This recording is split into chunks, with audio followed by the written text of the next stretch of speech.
Welcome. This is the Celestial Land hearing, Celestial Land Company hearing. We are into our public comments session, and the neighboring group, Glenn Horn, is here to represent a group of neighbors with a presentation to us. Thank you. Thanks, Rob. My name is Glenn Horn. I represent the Bulkley, Murdoch, Carlson, and Pritzker family neighbors. I'm going to make some introductory comments, followed by a short presentation from Chris Wilbur, Art Mears, Rand Decker, Bill Poss, and finally Art Daly. We'll make our comments as concisely as possible, yet present the information you need to review the application. You're familiar with the unusually shaped 35-acre Celestial parcel. The parcel was divided out of the T. Lazy 7 Ranch in 2006 without county subdivision approvals. 30 acres of the parcel are located on the steep, unbuildable slopes of Buttermilk Mountain. Virtually all of the remaining 5 acres are constrained by geologic hazards. We shall demonstrate why the applicant's request for 2 additional TDRs and site plan approval should be denied. We've identified an alternative activity envelope and site plan which requires far less mitigation and represents an increase in safety for the property as well as surrounding properties. In contrast to Celestial's plan, the alternative plan complies with the Pitkin County Land Use Code standards. You should approve the alternative activity envelope that we're going to present. Let's look at the Celestial activity envelope and site plan. The map debris and avalanche hazard boundaries are shown.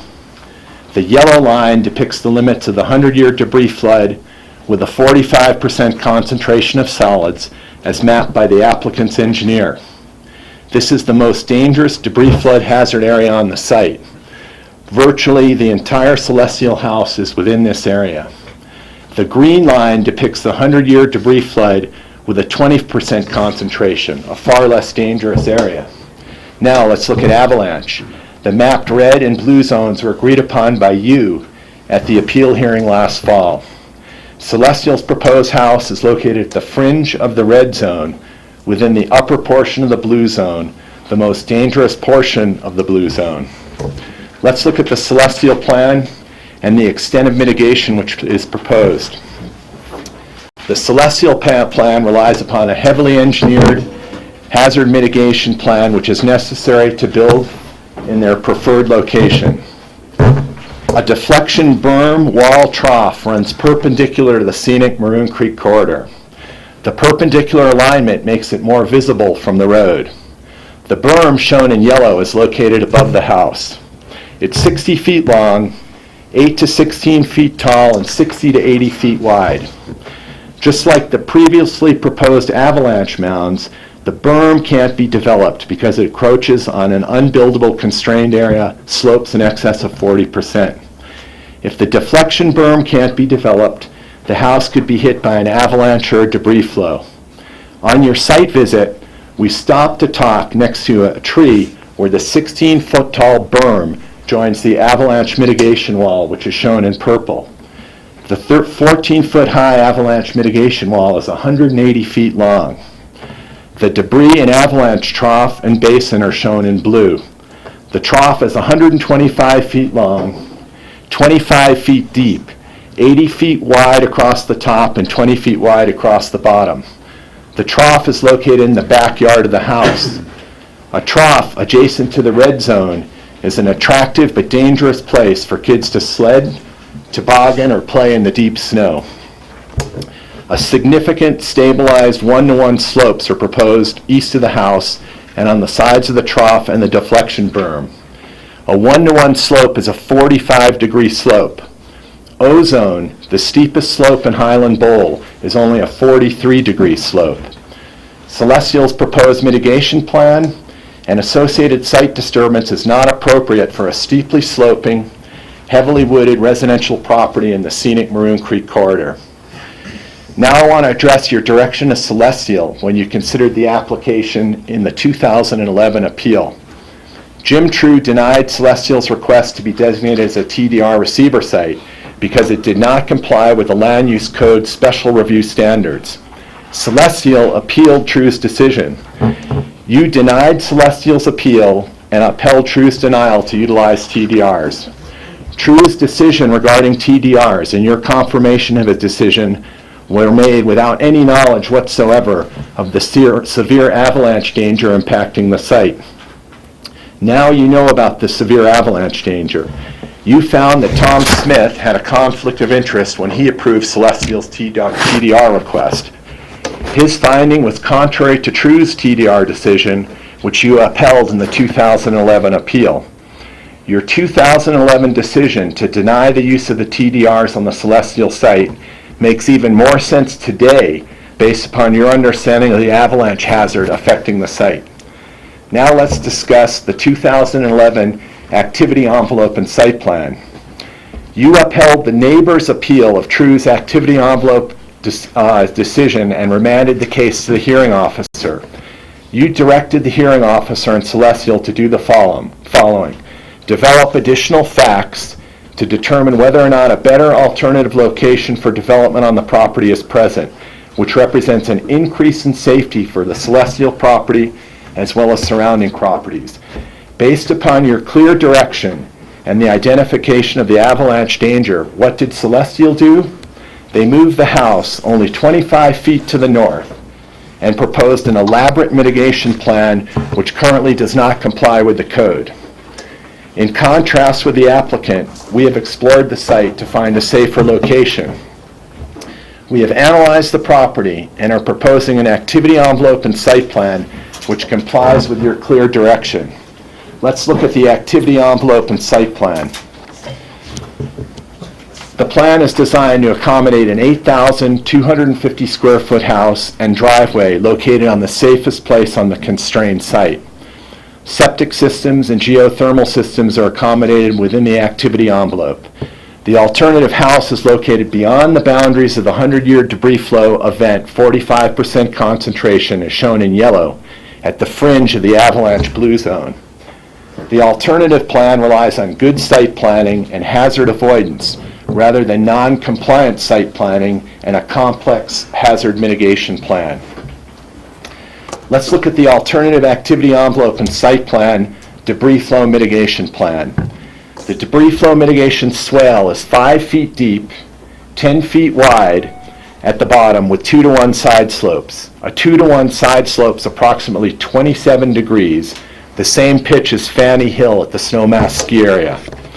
The driveway and house, as well as all downslope properties, are protected by the debris flow basin and a swale which runs parallel to Maroon Creek Road. There are no mitigation or retaining walls needed along the driveway. Due to the house location, the upper portion of the activity envelope remains available for natural debris deposition. The alternative plan prioritizes long-term hazard avoidance and reduction of site disturbance over cut and fill and short-term construction traffic. Now let's look at avalanche. Avalanche risk is significantly reduced by moving the building site to the lower part of the activity envelope, as will be explained in detail by Art Mears. There's a negligible avalanche hazard at the fringe of the blue zone. The house is not exposed to powder avalanches. The life safety risk associated with the design magnitude avalanche is 10 times greater at the Celestial site than the alternative site. This plan locates development in the least hazardous portion of the blue zone, and the avalanche deflection berm wall trough is not needed. The plan complies with your remand direction to determine whether or not there's a better alternative location on the site for development. Now let's look at a comparison of the Celestial plan and the alternative plan. There will be 2.7 acres of site disturbance with the Celestial plan and only 1.9 acres with the alternative plan. The densely vegetated upper portion of the activity envelope will remain in a natural state with no disturbance under the alternative plan. You bushwhacked through this dense, mature vegetation on your site visit. The avalanche standards of the code explicitly prohibit large-scale removal of vegetation in the blue zone. The Celestial plan will result in almost an acre of clear cutting in the blue zone, which violates the code. Mitigation walls are depicted in purple, and landscape and driveway retaining walls are in green on both plans. The Celestial plan requires the deflection berm, wall, trough, and basin, while the alternative plan requires only the smaller avalanche and debris flow swale and basin. The avalanche mitigation walls shown in purple on the Celestial plan are not required with the alternative plan. Both the Celestial and alternative houses are aligned parallel to the avalanche flow. The alternative house does not require any avalanche mitigation walls. The house is protected by the avalanche and debris flow swale. In the alternative plan, the walls shown in green at the edge of the patio are landscape walls, not hazard mitigation walls. Celestial mistakenly thought the aesthetic landscape walls, which are aligned perpendicular to the flow, were part of the house. Consequently, their consultant said a 24-foot deflection wall was required to protect the house, and a continuous 14-foot deflection wall is required to protect the driveway. This is not true. We've cut cross sections through the alternative houses adjacent to the proposed mitigation. On the Celestial plan, the avalanche, trough, and wall forms a fortress large enough to accommodate 6 school buses. On the alternative plan, due to the location of the house and the avalanche swale, it's much smaller. The debris flow and avalanche swale is much smaller. This shows the magnitude of tree removal and fill which is required for the Celestial plan as compared to the alternative plan.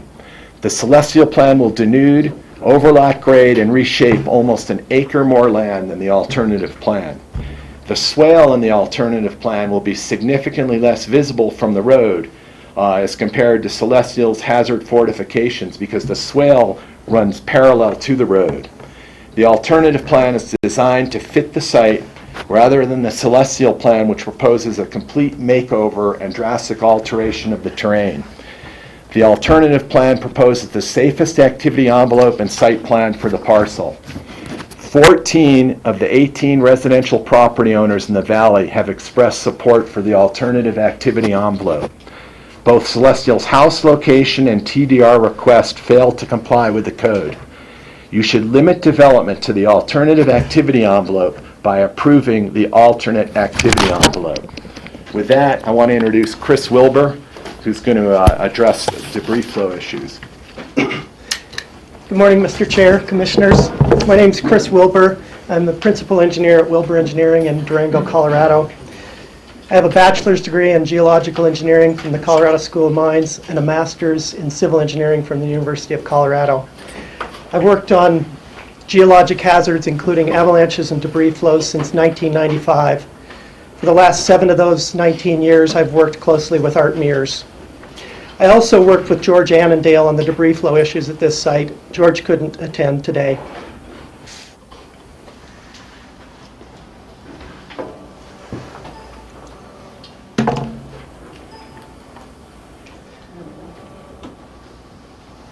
Debris fans form their characteristic shape as a result of episodic channel blockages and migrations. The technical term for this is an avulsion. Avulsions are sudden changes in the flow. Avulsions are unpredictable and can occur anywhere on the fan. Avulsions are not part of the Flow 2D model that was relied upon heavily by Celestial in their analysis. The figure on the left is taken from a textbook that shows an avulsion. You can see the channel on the right. A tree, a plug of soil, or a boulder can come down, block the channel, and the channel migrates suddenly. In this textbook example, you'll note that the avulsion happens near the apex of the fan. Here's a Google Earth image of the site showing the active area of erosion. It also shows the fan. Presently, the channel is allowed to migrate across the fan in any direction. It's unconstrained. As you go down the fan, the flow tends to spread, slow, and thin. As a result, the lower you are on the fan, the lower the energy of the flow. Shown in a graph form, as you move away from the apex, the energy decreases, resulting in a high hazard at the top of the fan and a lower hazard near the base of the fan. What Celestial proposes to do is completely block off a portion of the fan from future deposition. If we look at this in terms of energy, the net result shifts the energy to the south towards the neighbors. The neighbors have a legitimate concern here. Shown differently, Celestial's wall will block approximately 24% of the potential deflection angles at the apex. Their basin will capture approximately 12% of the potential deflection angles, leaving 64% unaffected. So as you can see from this figure, their wall blocks twice as much as their basin captures.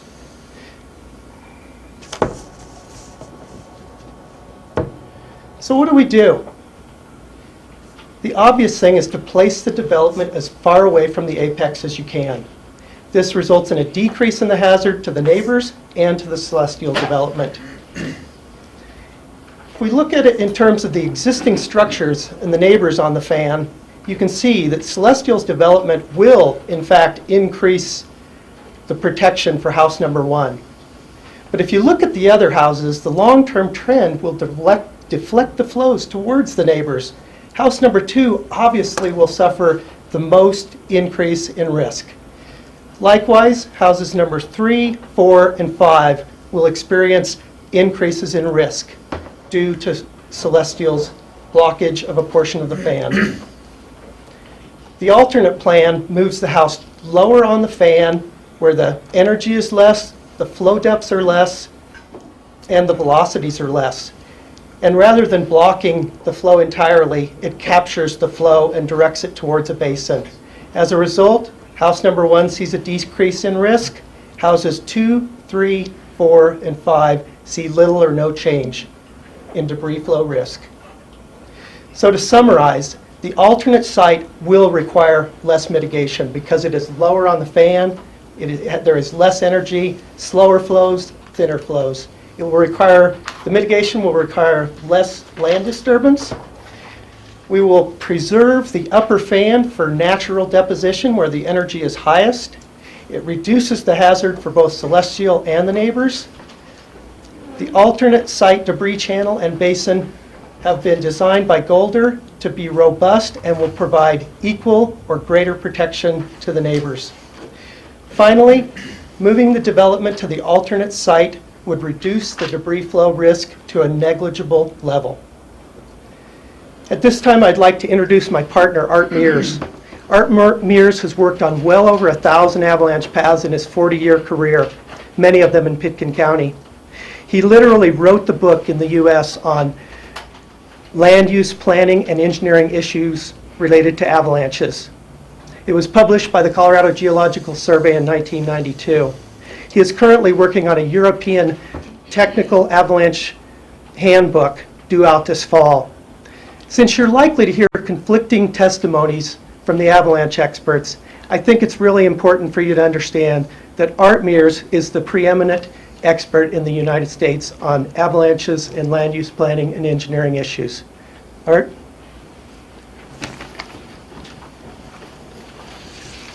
Thank you for the introduction, Chris. For the record, my name is Art Mears. I'm an engineer and consultant for the neighbors on this project. My objectives are relatively simple and straightforward today. First, I'm going to provide you an overview of some of the major issues in the hope that that will enable you in making a decision. Secondly, I'm going to avoid overloading you with a lot of technical details, some of which you may have already heard, but I do not discourage your asking me questions whenever they come up, now or later. Thirdly, I will, I hope, be brief. We have in front of you the snow avalanche terrain. This one right on the left part, one on the left, the front button, Oh, laser pointer. That's the pointer. Okay. We have snow avalanche terrain. There are two paths, a path on the left and a smaller secondary path on the right. Both of these avalanches descend steep terrain that's somewhat vegetated, as you probably heard before, and the avalanche, when it occurs and is large, can reach the top part of the alluvial fan and spread onto the lower part with debris and terrain. The two red dots you see here are the location of the proposed celestial site and the alternative site, approximately. So there are two avalanches. In these avalanches, the release sequence is unknown. The left one may go first, the right one may go first. They may go together, but they are both possible, and they will both occur or can occur during a single storm period. And they would tend to be sudden and unexpected and occur during the same storm. You would not have much time to get out of the way, and that's why we think this is such a significant hazard. This is the mapping that we have all agreed upon, showing our lines, there are solid lines, blue and red, and dashed lines that Celestial's consultant has provided. We agree on these. There's no question about it. We both agree that there is an avalanche problem. So the red and blue zones are nearly identical, and we've selected the most conservative in our planning. You have selected that as the avalanche boundaries that we use. However, there is uncertainty. There is uncertainty in any of these lines. They're not like property lines that have been surveyed into the nearest tenth of a foot. Uncertainty suggests the conservative approach, you stay away from the red. In this case, that's particularly important because the avalanche, as I said before, will contain trees, other debris that can enhance the avalanche impact and make it more dangerous. So the trees will worsen the impact. We used models, all sides of this project used models to determine the blue zones and determine the impact and design parameters. But we did not use the model to predict where the avalanche goes. We based it on our experience both in Pitkin County, in Colorado, in North America, and worldwide, and used our judgment as to where avalanches might travel on this particular alluvial van. This is important because I don't believe you can reliably use models for predicting the distance an avalanche goes. You can use it to fill in the blanks between where the avalanches begin and where the avalanches end and give you information on their impact. Because of the uncertainty, the significant uncertainty, we have two sites to consider. One is the celestial site that's right up against the red zone, in spite of the uncertainty. The celestial proposed site is only 10 feet away from the red zone. The alternate site that we propose is 150 feet away from the red zone. So the error margin will be accommodated in this longer distance. And we think that's very important when you're dealing with a complex geologic process that entails some uncertainty. We did use the RAM simulation to define the characteristics of the avalanche within the runout zone, because it provides details that we can't really estimate. And this shows the RAM simulation and the avalanche crossing the fan to the end of the simulation. What we did was calibrate the RAM's runout to the avalanche that we had previously determined from our experience. So this, I think, graphically shows you how the hazard decreases as you move out toward the avalanche boundary and is larger next to the proposed building site. This bar graph is color coded, with the red being the deeper avalanche flow in here, and the purple and blue being much less depth. There is no question that the avalanche risk decreases with distance. That's the way it has to be. Furthermore, we have provided this graph that shows the pressure decrease across the activity envelope. with the celestial heights, house site illustrated here and a conceptual position of the alternative site down here. You'll notice the red line has much higher, these are pressures on this graph, on this axis. The celestial site has much higher pressures than the alternate house site. They are essentially insignificant in portions of the avalanche of the alternate house site and can be mitigated by the trough swale system that we have proposed. Furthermore, to look at it the way an engineer would look at it in design, we need to compare the impact force on these two sites, the celestial site and the alternate site. These long bars are proportional to the force that you would expect on an 8-foot wide wall. They're proportional. In other words, the length of this bar is so much greater than the length of this bar. So you'd have 11,000 pounds of force on an 8-foot wide wall at the CLC or celestial site, and only a 700-pound force on the same wall oriented flat against the flow at the alternate site. There's a factor of nearly 20 between those two numbers. We've also compared the forces on a wall that's oriented at 45 degrees at both sites, and again, the difference in the force is very significant. So the avalanche hazard decreases with distance in the blue zone. This is something that you should understand and is easy to be confused. First, an avalanche wall is not needed at the alternate site. No avalanche wall is required at all. Previously, in Celestial's presentation several weeks ago, they suggested walls of 20 feet, 24 feet in height would be needed. Those walls will not be needed at the alternate site. The impact pressure is minimal at the end of the blue zone where the alternate site is located. Special design of the building is not required. Avalanche frequency decreases. The farther you get from the source, the lower the probability that an avalanche will occur. So the frequency decreases. Frequency and force both go into the risk evaluation. The avalanche mitigation is not required because the debris flow swale stops it, and a wall would not be needed to protect the access driveway.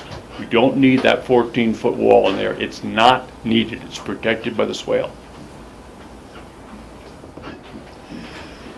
We need to discuss briefly the exposure of the building. They have stated repeatedly, both by their avalanche consultant and legal representation, that the site is fully mitigated. I do not believe this is true. There are 3 terraces on the proposed building, an upper, middle, and lower, I guess, swimming pool terrace. So there are terraces at 3 levels, and here we have the deflection wall, and this would be the top of their trough to convey debris flow and avalanches. When avalanches occur, the snowpack will be relatively deep and will probably be about halfway up this wall. So the effective height of these walls is less than the 14 feet and 16.5 feet that they've discussed. It's less than that. The effective height would only be 6 to 8 feet. They have additionally said that powder avalanches, this is from their report, powder avalanches that can produce pressures of 125 to 167 psf could occur. This is from the Celestial report. To give you a feeling what these numbers mean, hurricane force wind pressures are about 25 to 30 pounds per square foot. These are several times larger than hurricane force wind pressures. That's a fact. There's no question about that at all. And hurricane force wind pressures can blow semi-trailers over in South Park, in Denver, in high wind areas of Colorado, and have occurred. And they also are hazardous, of course, to motor homes. We're advised not to travel during those cases. So we have pressures from powder avalanches that are specified by them that is several times larger than these hurricane force winds that can do this damage. The trench, which is required to deflect the avalanche away from the building, remember there are 2 avalanche paths, and they can occur independently. This is a fact. They can occur independently. There's no argument about that. If one avalanche comes down and fills in the trench, it has been suggested and recommended, in fact, in Celestial's application, that this trench needs to be cleaned out to be effective against the next avalanche if it occurs. You're not going to clean this out with a walk shovel. You're going to have to get heavy equipment in there to move rocks, trees, and dense debris during a time of high avalanche danger when resources are stretched thin. So people will have to get in there, would have to be exposed in the most vulnerable places to remove the debris to keep the mitigation effective. That is bad hazard mitigation. To summarize, and I'm almost done on the avalanche risk, there are 2 avalanches. The release sequence is unknown. The avalanches can be sudden and unexpected. They will occur during the same storm period. There is uncertainty in the red-blue boundaries, and no one can argue with that. It's best to move away from that uncertainty. Hazard is minimal at the end of the blue zone. The Celestial site is not fully mitigated as they claim.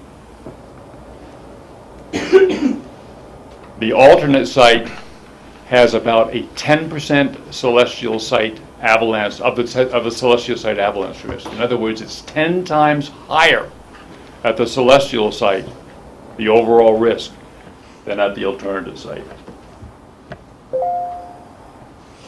Okay, thank you for your attention. I'd like to introduce at this point Rand Decker, a colleague of mine, a professor at Arizona, and a longtime colleague with avalanche mitigation design throughout North America over the past 40 years. Thank you. Thanks, Can I ask a question? Is this the avalanche chutes that? No, Sorry? no, that's just for entertainment, that particular one. It's not the avalanche. It's just light, and what an avalanche would be like coming down in some areas, but it's not our avalanche.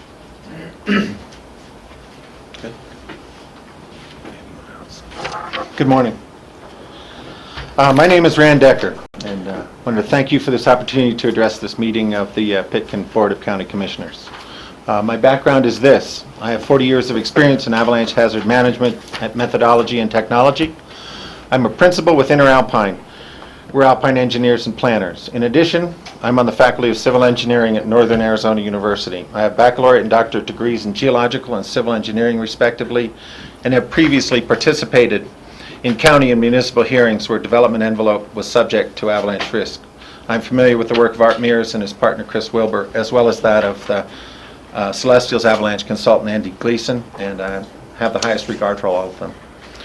Since avalanches are the paramount natural hazard affecting the development, my colleague Art Mears asked me to provide a peer review of his analyses and conclusions for the avalanche risk and hazard management at the Celestial envelope. I agree with Art Mears' assessment that the avalanche's velocity, energy density, and impact pressures decline steadily with increasing distance downslope along the avalanche's runout. Avalanche impact pressures decrease from the proposed building site adjacent to the red zone to the alternate building site at the tail end of the blue zone by a factor of 6. These design pressures from the avalanche, and therefore the need and size of mitigation, also decrease continuously and dramatically between the proposed and alternate building sites. I have reviewed the RAMS avalanche modeling work and analyses of Art Mears and Chris Wilbur, as well as that of Andy Gleason. This is important. Their independently generated model results are comparable.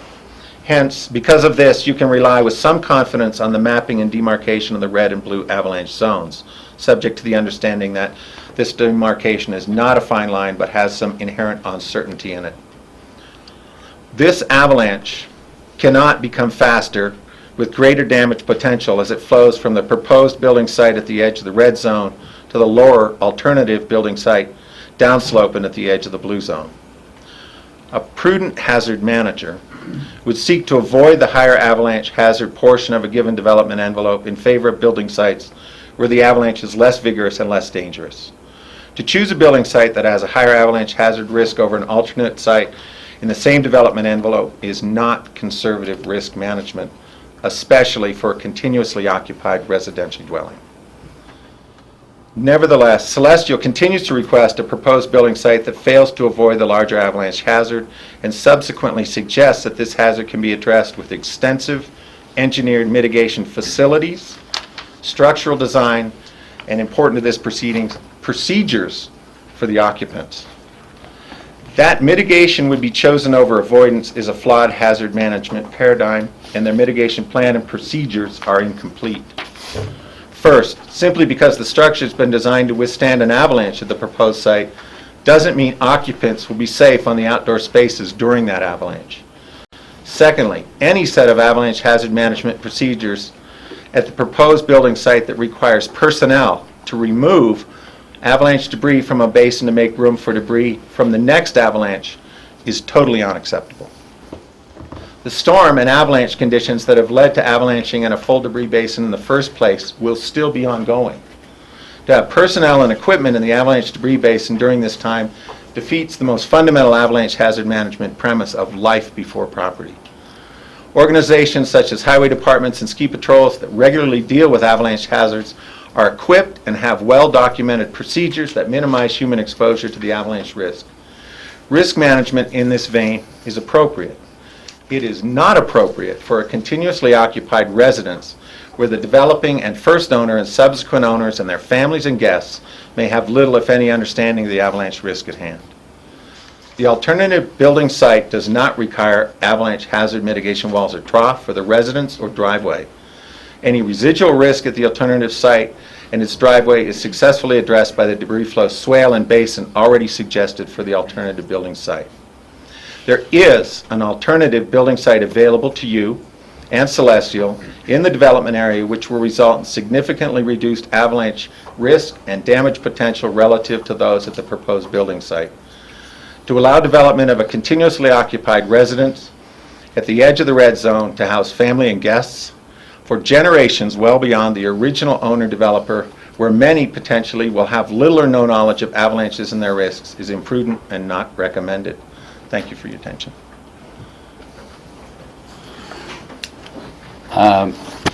Good morning. I have a small part in this, so I'll be Bill, very if you can brief. just introduce yourself for the Oh, yeah, I'm going to. Thanks. For the record, I'm Bill Poss. There you go. Of Poss Architecture and Planning. And our firm has been designing in the Aspen Roaring Fork Valley for over 40 years. We vary in size from 40 to 45 professionals, and we practice mostly in the western states, Colorado, Wyoming, and Montana. Our task was to demonstrate that an attractive residence can be designed on the alternative location, accommodating 8,250 square feet of a 6-bedroom house. We were charged to show that one could create a lifestyle of indoor, outdoor, open, elegant living and allowing grand views and light. We were also charged with providing safety to protect the family and the children who would live in this home and the outdoor areas. But based on the engineering studies that you heard earlier, the avalanche engineer and the debris flow engineers, this alternate site we designed has forces that are significantly less than the proposed Celestial site closer to the avalanche and debris flow hazard. You saw in the avalanche simulation the forces and depths are minimal on this alternate site and require no mitigation. The debris flow is approximately 1 foot mitigated by a swale and basin. The walls shown on the renderings that are over here were misconstrued or interpreted. They are there to create parking areas and privacy screening from lights only. These tremendously reduced forces allow us as architects more flexibility in the design and layout of the residence. The reduced forces allow us a higher degree of safety, providing larger glass areas and outdoor deck areas for the family and children to utilize. In summary, as we've demonstrated in this design, we can reduce the site disturbance by almost an acre. The disturbance area runs parallel to the slope, softening the disturbance behind the trees that are located below the driveway and exposing the disturbance running up the hillside some 180 feet of wall and 125 feet of trough, which will be visible for many years as planting matures in these areas. The design shows a more open design with glass and light to look to the structure because of the minimal forces rather than the fortress look of larger berms and walls to protect the residents at the apex of the fan next to the red zone. After 40 years of designing homes in the Aspen and Roaring Fork Valleys, I have come to appreciate the need to place homes to balance the safety aspect and the request for views. Thank you. Now I'd like to conclude by briefly discussing why the Celestial parcel is not appropriate as a TDR receiver site. In July of 2010, Jim True denied Celestial's request for a special review approval for TDRs. In May of 2011, you upheld his decision to deny the TDRs. Neither True nor you were aware of the avalanche danger impacting the site when these decisions were made. At your appeal hearing last fall, you directed the staff to return to you with a resolution denying Celestial's TDR application. As you discussed last fall, the Celestial TDR request is not consistent with the following Pitkin County Land Use Code policies and corresponding standards: growth management, land use patterns, rural development, compatibility with adjacent neighborhoods, ecological bill of rights, natural and man-made hazard resource areas. The Celestial proposal does not comply with the second special review standard, which reads as follows: the location, size, design, and operating characteristics of the proposed special review must be in harmony with the surrounding area. A 13,250 square foot house on this site is incompatible with the existing rural character of the Maroon Creek Valley. Pitkin County GIS and assessor records show there are 18 developed single-family residential parcels in the valley. 14 of these 18 property owners have expressed strong opposition to Celestial's TDR request. The assessor's records show the average heated residential space is 4,948 square feet in the rural portion of the Maroon Creek Valley for residential. The average residential footprint size in the rural portion of the valley is 2,894 square feet. The Celestial house would have a footprint about twice the size of the average residential footprint. The Celestial house would be 2.5 times larger than the average house size in the valley, located on a lot which is effectively 3 acres in size. The Celestial application is not about the Pritzker site. Nevertheless, Celestial has made many erroneous comments about the Pritzker land use application as justification for their proposal. I would briefly like to clarify the record.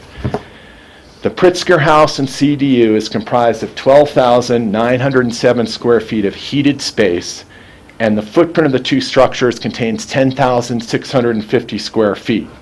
However, the Pritzker parcel contains 180 acres and is almost 6 times larger than the next biggest residential parcel in the rural area of the Maroon Creek Valley.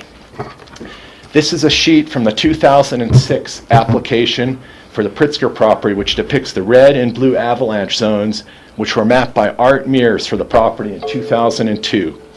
The Pritzker house and driveway are shown on the site plan. Both avoid the blue and red avalanche zones. The land use application was reviewed by the Colorado Geological Survey, the county's referral agent.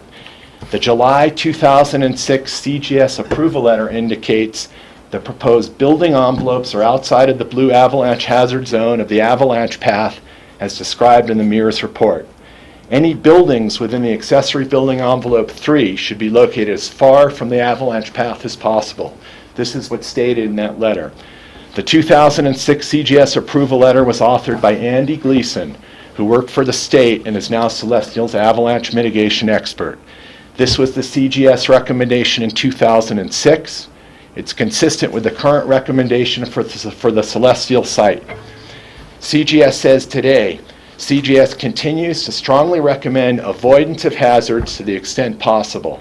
Moving development from the apex of the fan will reduce risks and required mitigation and result in better compliance with county codes. Now let's shift back to the Celestial application. The application does not comply with a third special review code standard because it materially endangers the public health, safety, and welfare. People inside the house may be protected. However, people on decks or in the yard are in danger. We reviewed the 2004 Pitt County, Colorado Affordable Housing Regulation Support Study, which the county relied upon to adopt the affordable housing impact fees. This study found a 13,250 square foot house generates twice as many employees as a house that's sized at 8,250 square feet. This is not a surprise. There's more activity and more service workers around a larger house. These service workers would be in danger, which is why a larger house on this site does not comply with the code. The original TDRs approved on the site were approved in error, without consideration of avalanche hazards. The site should be designated as a sending area, not a receiver site. In conclusion, the Celestial land use application to land 2 additional TDRs on the property should be denied. The request does not comply with the Land Use Code special review standards. With that, I want to introduce Art with his concluding comments. Morning, folks. For the record, I'm Art Daly. My firm, Holland & Hart, represents the Murdoch, Oakley, and Carlson families in this hearing. I've represented the Bulkley family for a long time. Jim has passed away, but his wife Kit is here. Jim Bulkley's concerns about the proposed development of this site go back to 2002, when the initial land use application was submitted for the property.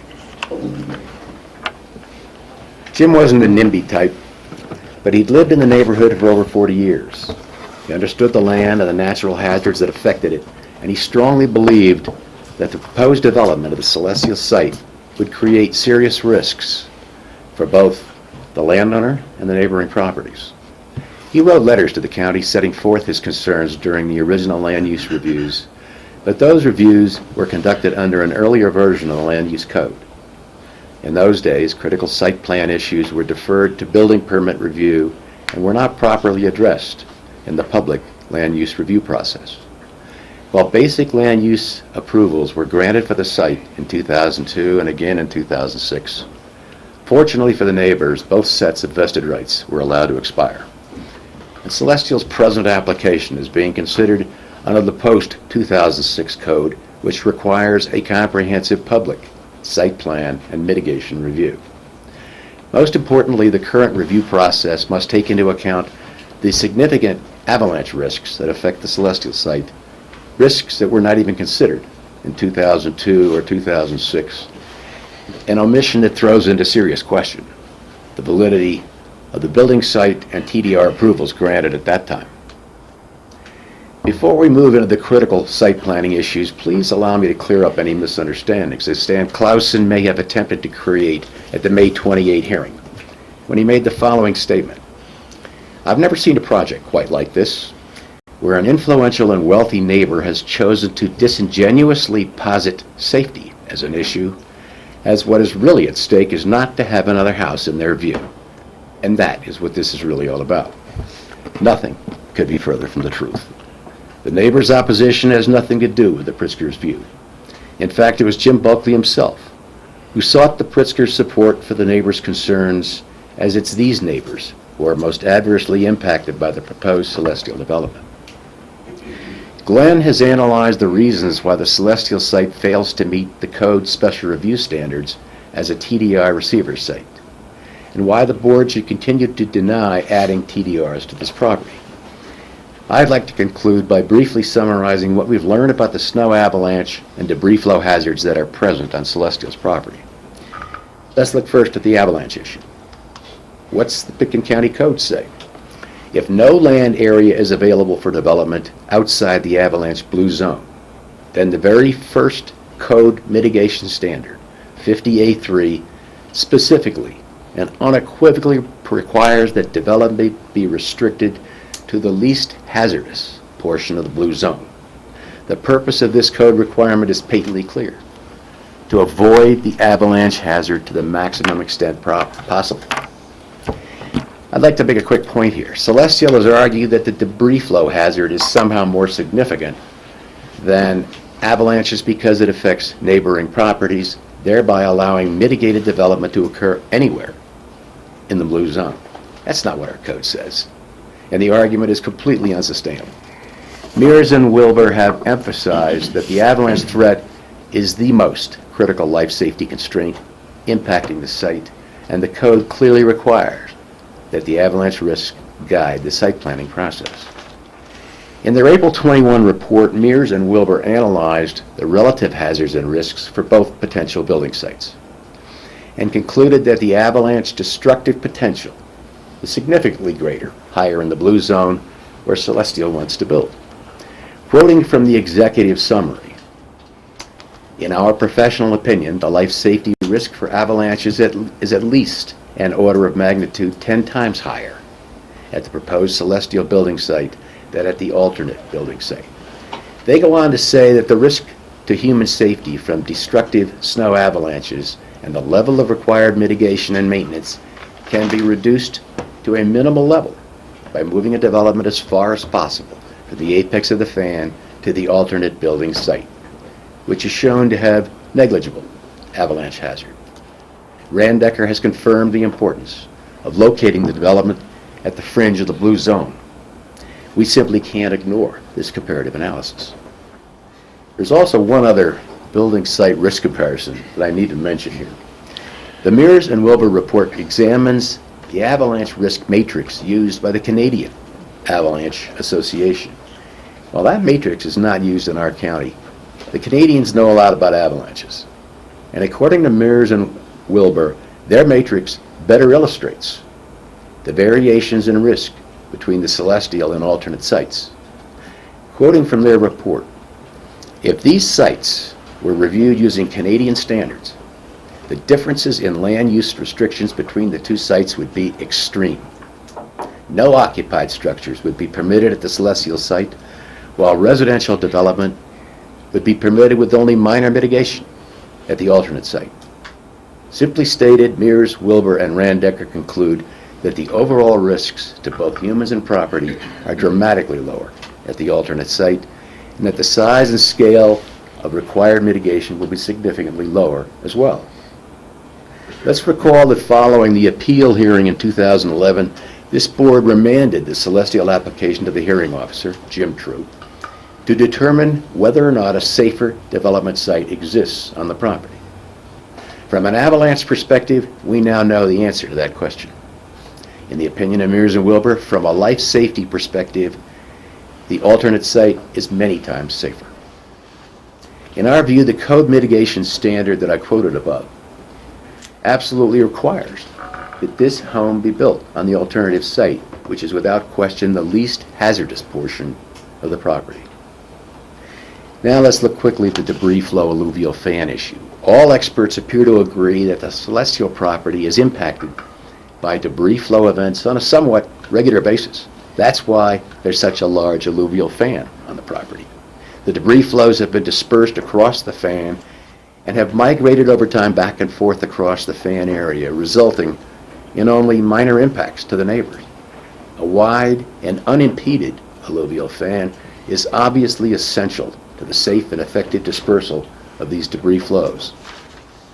One of the principal reasons that we're here today is that Celestial is determined to build within this upper alluvial fan. This house site also happens to be immediately adjacent to the dangerous red avalanche zone. In order to protect its building site, Celestial proposes to construct massive debris flow mitigation elements within this upper fan area. The debris flow and avalanche forces in the upper portion of the fan are so great that Celestial needs to build a mitigation fortress. A major concern from the neighbor's perspective is that this large development near the middle of the alluvial fan is going to cut off a significant portion of the fan on the Celestial site. What's the effect? The flow of debris is going to be permanently redirected from its natural course toward the Bulkley, Murdoch, Carlson, and Pitt properties. And this flow will be precluded from migrating back in a northerly direction and further away from these neighbors, as it has done in recent years. In the view of Mears, Wilbur, Annandale, there is simply no question that removing from the playing field a substantial portion of the upper alluvial fan on the Celestial property will increase the debris flow risks to these properties. Celestial says their massive mitigation systems will do the job, but they can't know that for sure, and neither can the neighbors, or the neighbors' children, or this board. To quote from Mears and Wilbur, the proposed mitigation measures entail large uncertainties and are dependent upon recurring maintenance. These are not simple mitigation techniques. They're large and somewhat complex structures which are very expensive to build. They require sophisticated engineering, and they involve substantial alteration of almost 3 acres of steeply sloping land. And let's face it, engineered mitigation can fail. Modeling of intense natural forces can be wrong. Maintenance can be inadequate.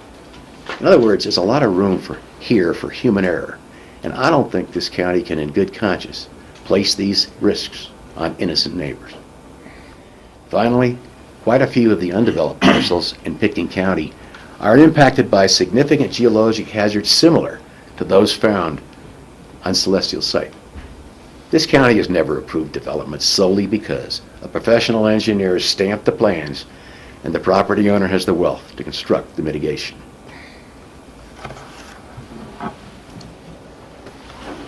Most importantly, these risks can be minimized by moving Celestial residents to the alternative site.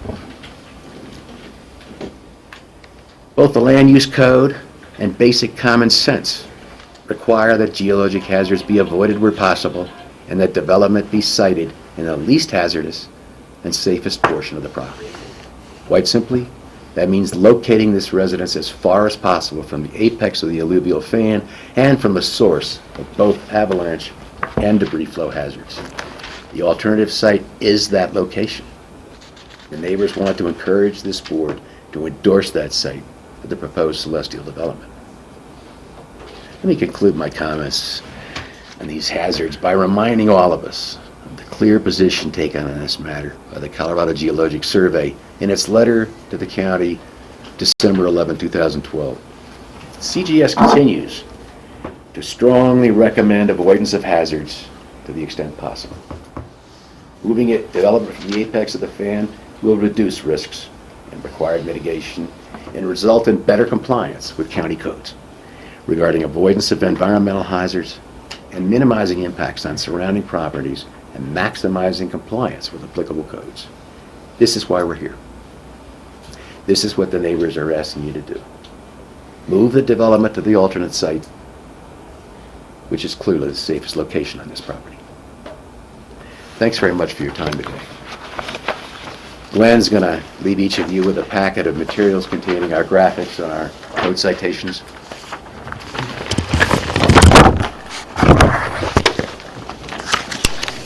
Thank you.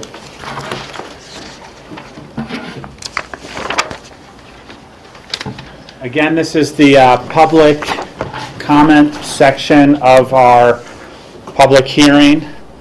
Anybody wishing to speak on this may do so at this time. What we had just seen was a group of neighbors that wanted to make a presentation that did obviously substantial work. But anybody who wishes to speak that's in the audience may do so at this time. I'd like to keep those comments to about 4 minutes per individual. If you just raise your hand and I'll start here. Just everybody introduce yourself for the cameras and the record.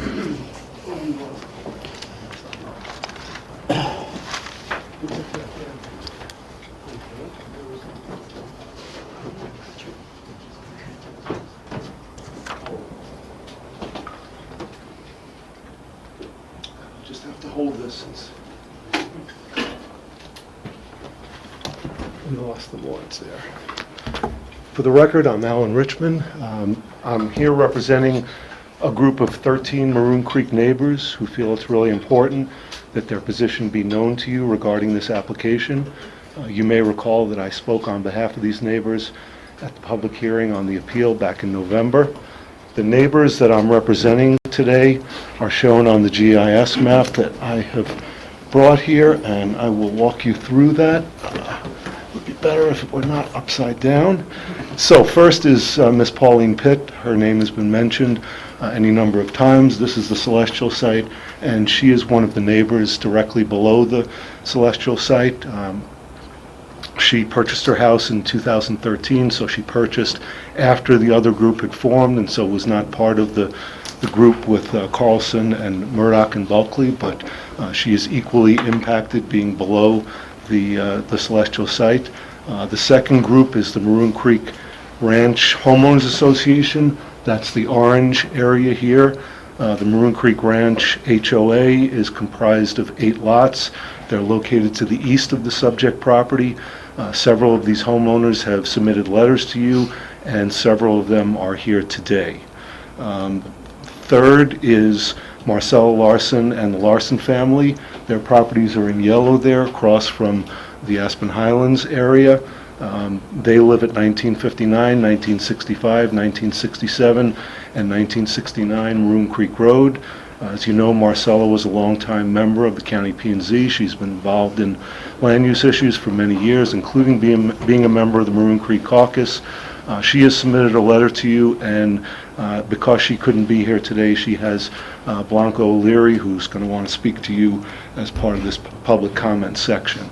Before I get into my remarks, and I will keep to the 4-minute limit, so I understand that, I need to state something that I also stated at November's hearing. Several months prior to my working with these neighbors, I was asked by Glenn Horn if I would take a look at the record of this case, assess the arguments involved in the application. I agreed to do so. I became familiar with the Celestial property. I became familiar with the arguments being raised by the neighbors. Glenn has continued to have me look at documents related to this matter and provide my opinion on them, and I've done so. So I've stayed current on the status of this application, and I've been able to inform the group that I'm working with about this application. In preparing for this hearing, I held several meetings with these neighbors.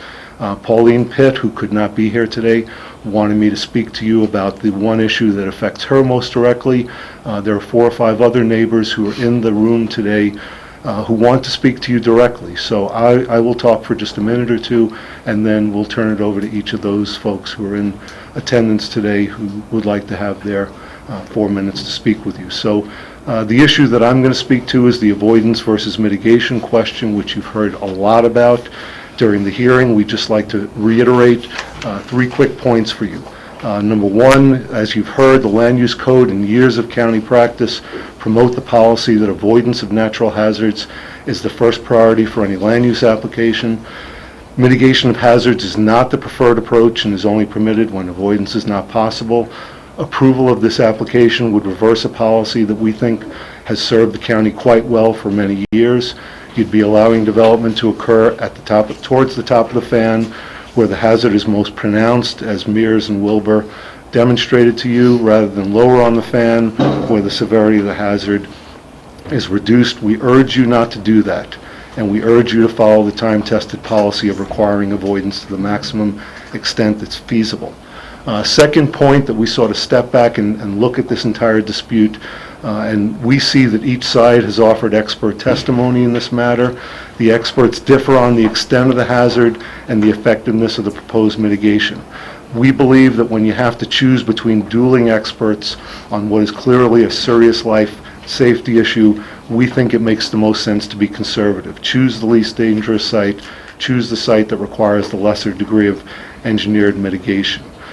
This group has reviewed the application, and they've reviewed the alternative that's been presented by our neighbors. This group believes the safer site is the alternative that's been presented by our neighbors.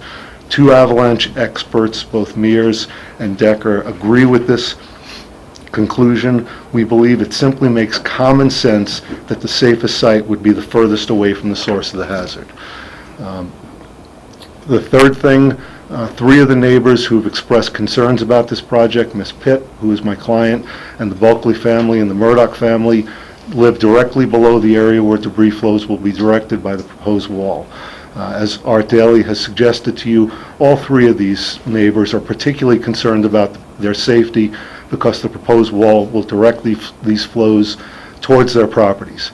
They're worried about whether the debris basin has been adequately sized. They're concerned about safety and the long-term reliability of a design that's so dependent on continuous maintenance. With an owner who has houses all over the world and no track record of maintaining a house in Pitkin County, what guarantees have been offered that the trough and basin will be properly maintained? Consideration needs to be given, as has been mentioned this morning, to ensure how does maintenance occur over the long term as the property passes from whoever develops the site to future owners. At a minimum, we believe that the county must require an adequate sized bond to be put up so the county can have someone perform the maintenance if the owner fails to perform in a timely manner. Those represent the concerns that Ms. Pitt wanted me to talk to you about. I'm going to ask if it's okay if I can sort of lead the neighbors to you now.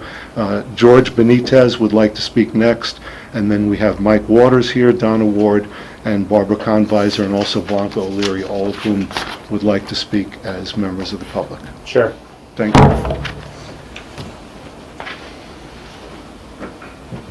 So again, if you just state your name for the record when you come up here, and keep your comments to run. Absolutely. Thank you. Yes, Mr. Chairman, Commissioners, my name is Jorge Benitez, and I own a home in Maroon Creek, the orange area that was in the map. As I indicated in a letter that I sent to the board here, my wife and I are opposed to this celestial application, and let me explain why. We're all aware that the Maroon Bells is a special place that draws visitors from around the world. We know that the preservation of the bells and the approach to the bells is a matter of national significance.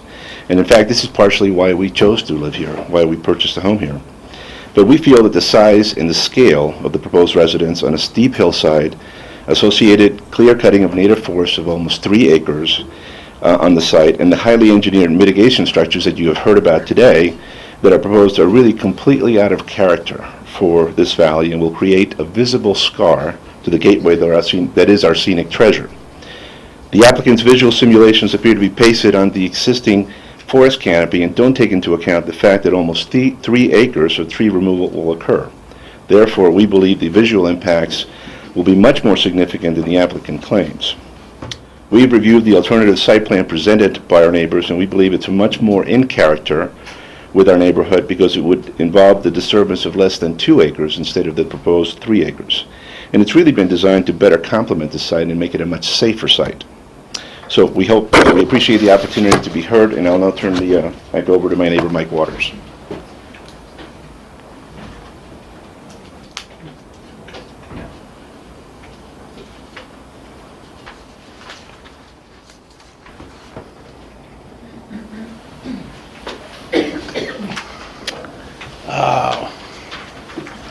Mike, if you just state your name for the record. Okay.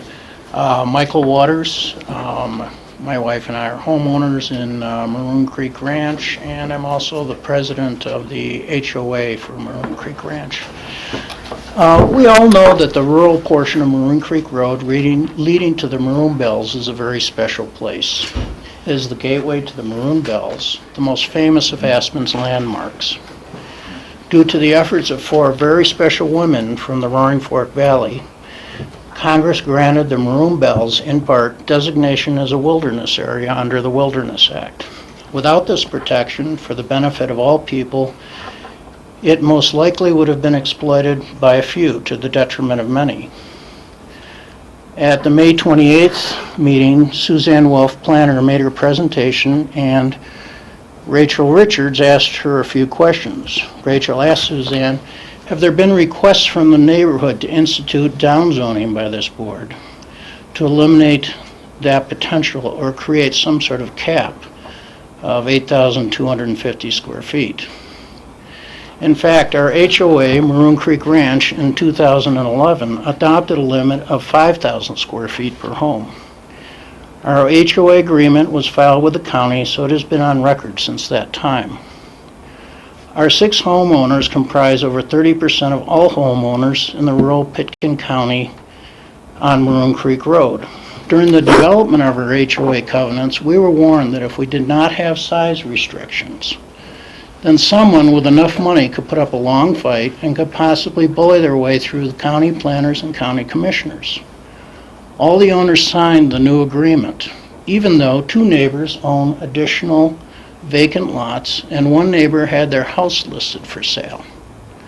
Why would we all agree to voluntarily limit our home side and our financial upside?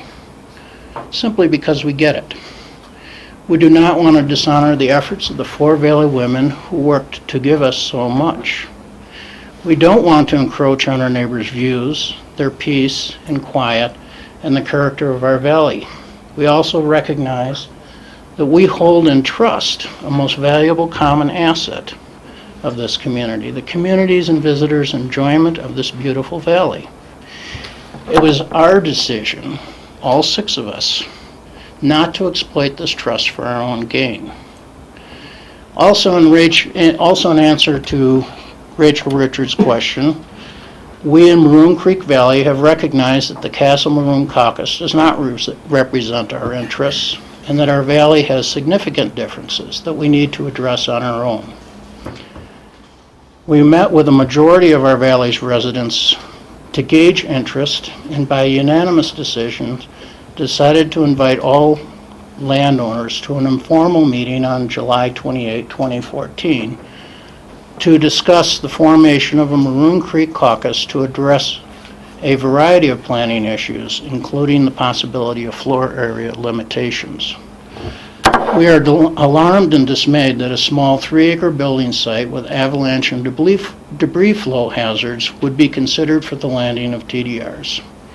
If this site gets approval, then the Maroon Creek Valley will be declared open season to developers. If this proposal gets the go-ahead, then every small and constrained site in the Maroon Creek Valley will be fair games for lawyers and developers regardless of safety, sensibility, or suitability.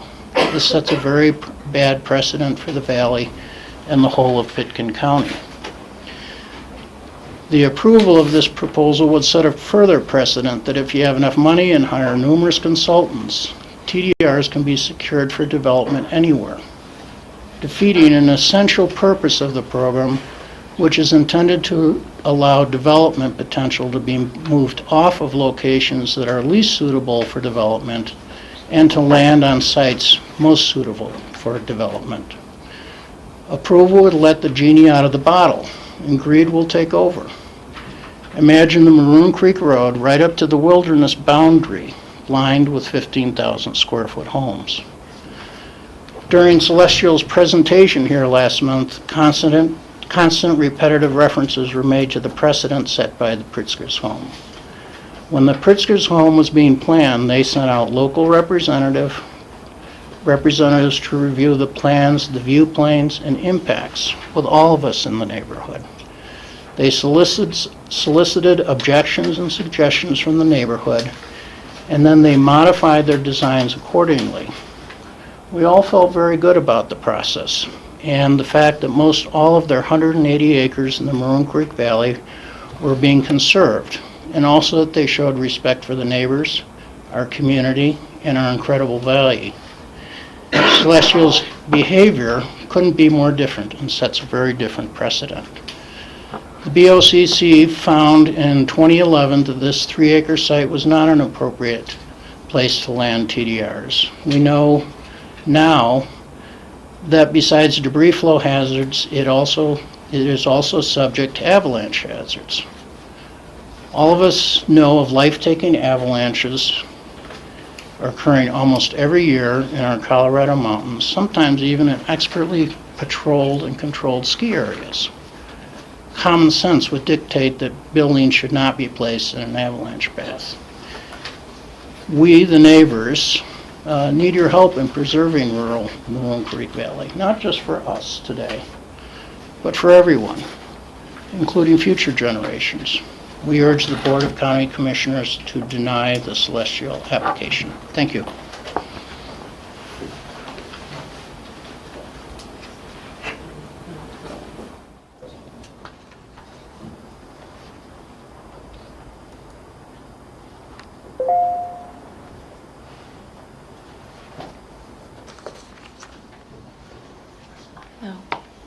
I'm Donna Ward, and I have just 3 brief comments that are related to the comments that have so ably been presented by my neighbors, Jorge and Mike. Our family built, my husband and I, our family built our home and have lived in the Maroon Creek Valley for 32 years. We have joined our neighbors throughout the years in numerous attempts to maintain the unique quality of this valley for its residents as well as for those thousands of tourists who travel its corridor on the way to the Maroon Bells and the continuing White River Forest. The visual impact of the proposed application as well as its precedent-setting significance would betray the responsibility we all have to maintain the current nature of this valley. And my second point really just emphasizes that this is not just a conflict between 2 wealthy landowners as has been presented in the past, that this represents a history of concerns for the neighbors in the valley.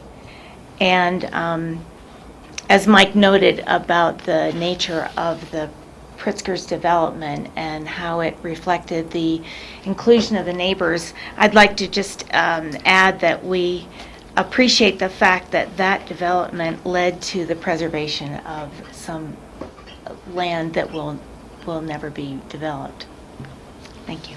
Thank you.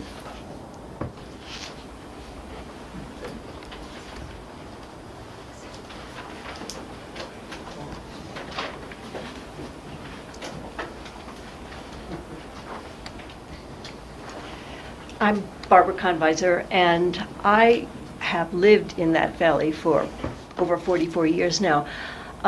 Everything that I was really concerned about has been very ably already stressed. One thing I want to mention is that you can't beat nature. I mean, I have watched avalanche come down in our valley. I have seen rock flow come down on our site as well as farther up the hill. I would just urge you to do everything you possibly can to make the new application a safe application. I think it's irresponsible to future owners not to do that, and also to the workers who will be working on whatever site is eventually chosen. Good luck to all of you and to all of us too, and may nature treat us well. Thank you.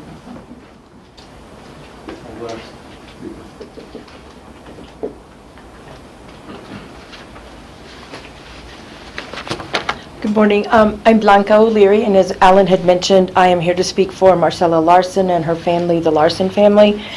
She attended your last meeting, spent over 3 hours in attendance, so she's very worried that you do not take her written communication as her and her inability to be here as her lack of interest. She just had a prior family commitment, but she feels very strongly about this application.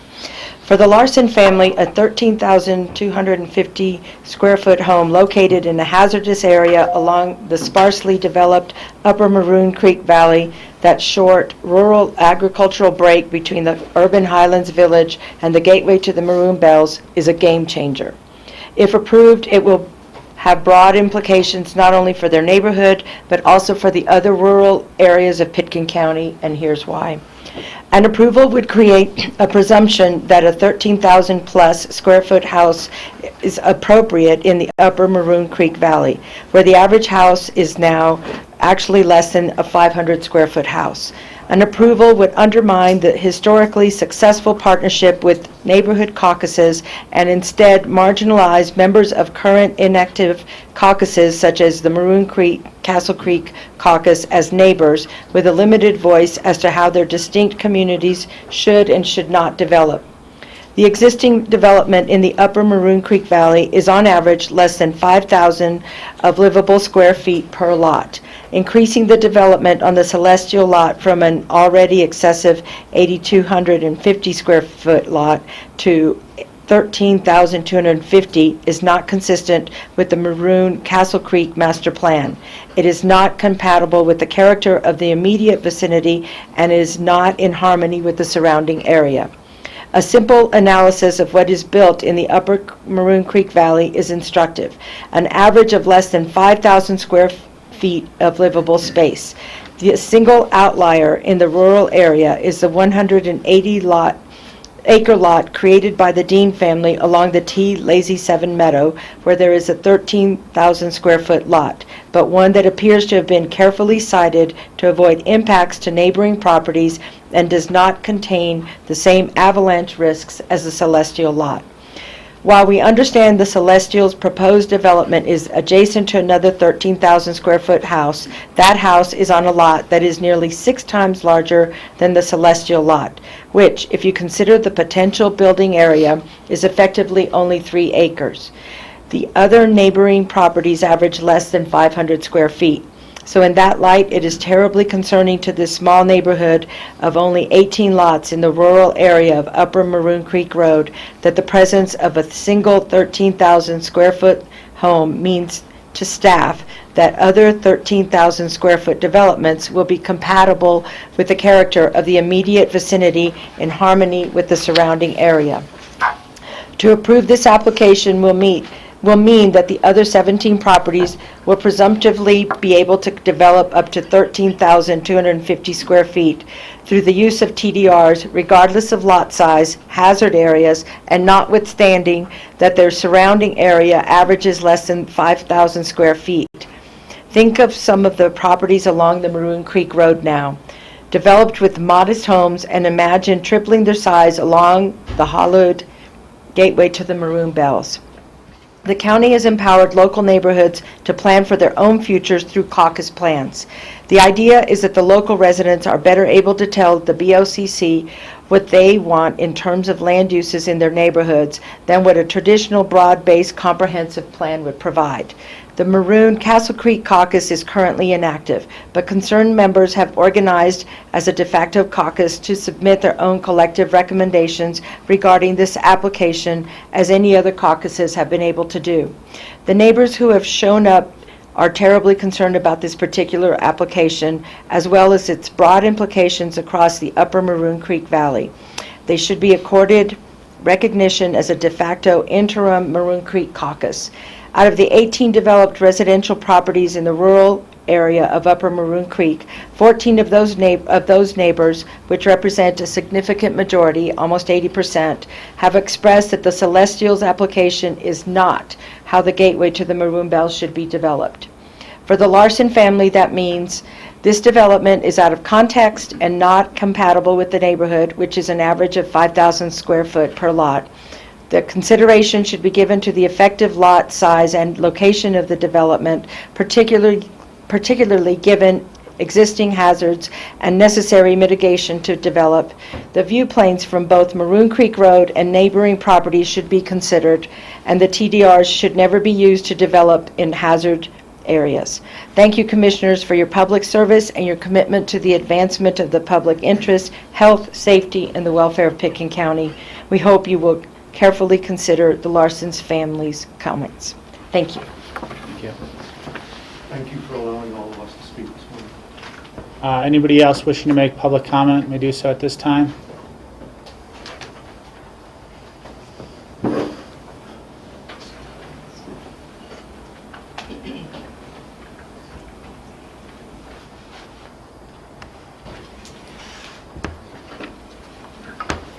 Hi. For the record, I'm Leslie Lamont. I'm a Valley resident. I have worked for the City of Aspen Planning Department from 1989. Sorry, I think I'm coming down with a cold. From 1989 to 1995, and I was a Pitkin County Commissioner from 1995 to 2000. I am here today, again, to comment on the use of TDRs to increase the size of this home. I am not a neighbor, and I am not being paid to participate in this public discussion. I am here as a former elected official that was on the board when we capped the size of homes in Pitkin County. Implementing a square foot cap of 5,750 was in response to pressure from large residential development that generated negative environmental impacts and compromised the county's ability to provide services. As well, these large homes were affecting the rural and scenic beauty of the county. It was the right response. At the time, we also reevaluated the TDR program and refined that review process. For at least 30 years, Pitkin County has financed studies to quantify the impact of growth and in particular, the impact of large homes on our workforce, our environment, our infrastructure, and our service providers. Consistently, these studies have correlated the increase in square footage of a residence with an increase in the number of employees generated and an intensification, if that's a word, of activity on the land that are both inconsistent with the rural and rugged nature of various portions of the county. These effects are also inconsistent with the county's long-standing policies to limit development in hazardous zones and to steer development to alternate activity envelopes that are more appropriate with county policy. In my mind, the TDR program was never intended for use on an extremely hazardous site, or even a site so constrained that it requires hours of dueling expert testimony to guide your decision-making. The bar for using TDRs should be set very high. TDRs are meant for sites that have few, if any, environmental and topographic constraints, sites that do not put large amounts of people into harm's way. A development that requires significant mitigation that permanently reconfigures and scars the land is not appropriate for TDRs. As previously stated, this site should be sending TDRs, not receiving TDRs. TDRs were not intended to generate growth at the cost of severe mitigation measures. As we all know all too well, anything can be engineered, but at what cost to our scenic beauty, our natural environment, and at what cost to the public health and safety of those who would inhabit and those who would maintain these kinds of homes. Thank you, and thank you for all your time on this project.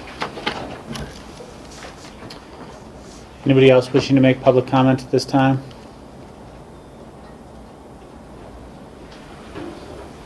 Seeing none, I will. Wait. Oh. We're just trying to get in and out here, sorry. Anybody? Seeing none, I will close the public comment to this hearing, and now we are affording the opportunity of Celestial for additional comments at this time. Rob, could you take a 3-minute break here? Yes, I was about to ask for a Yeah. 5-minute recess Yeah. so we can set up. So it's, let's call it 10:40. Let's take a 10-minute break. Let's come back at 10:50. Thank you.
Here for the Celestial Land Company hearing.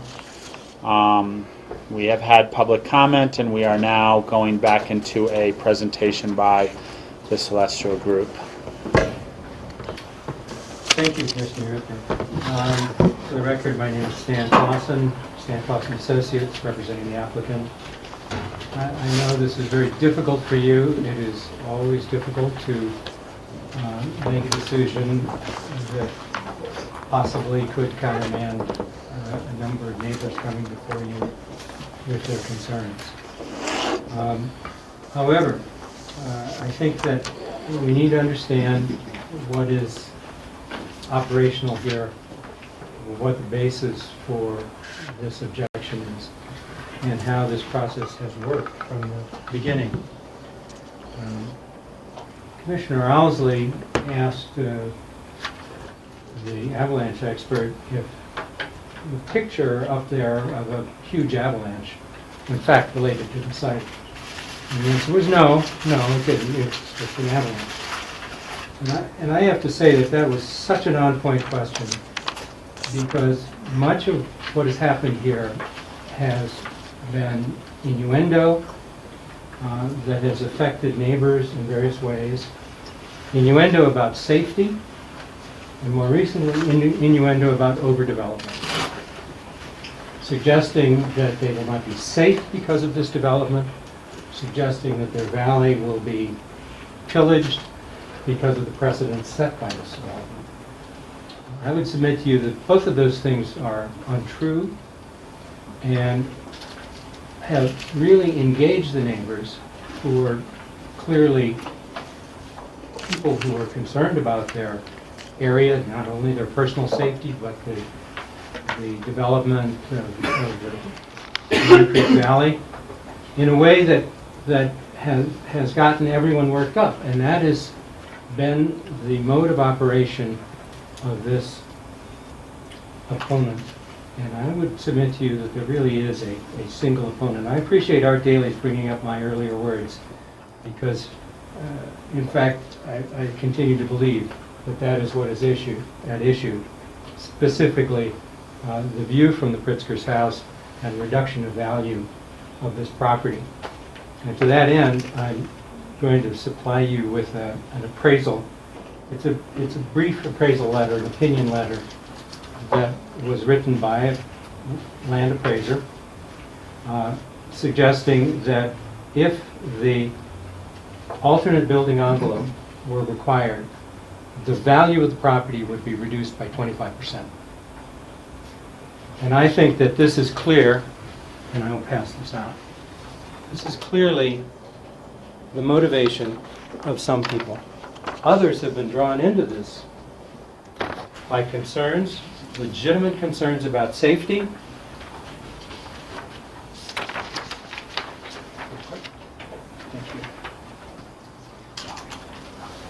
for the planners. Legitimate concerns about safety, legitimate concerns about overdevelopment. But those concerns are really not applicable to this project.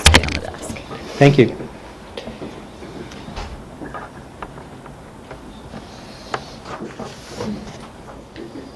We worked with our firm worked with the Convisors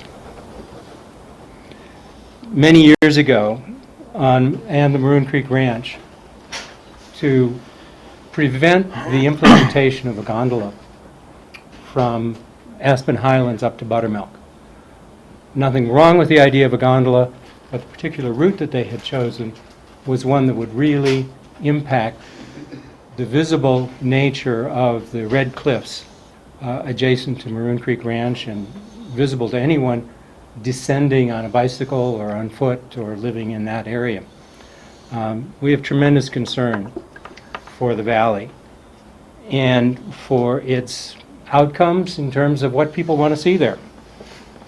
I would submit to you that there are caucuses, and you know this very well, in the Snowmass Creek area that have limited development, and if that's something that people want in that area, it's a perfectly legitimate enterprise to have a caucus that represents them and to ultimately limit development.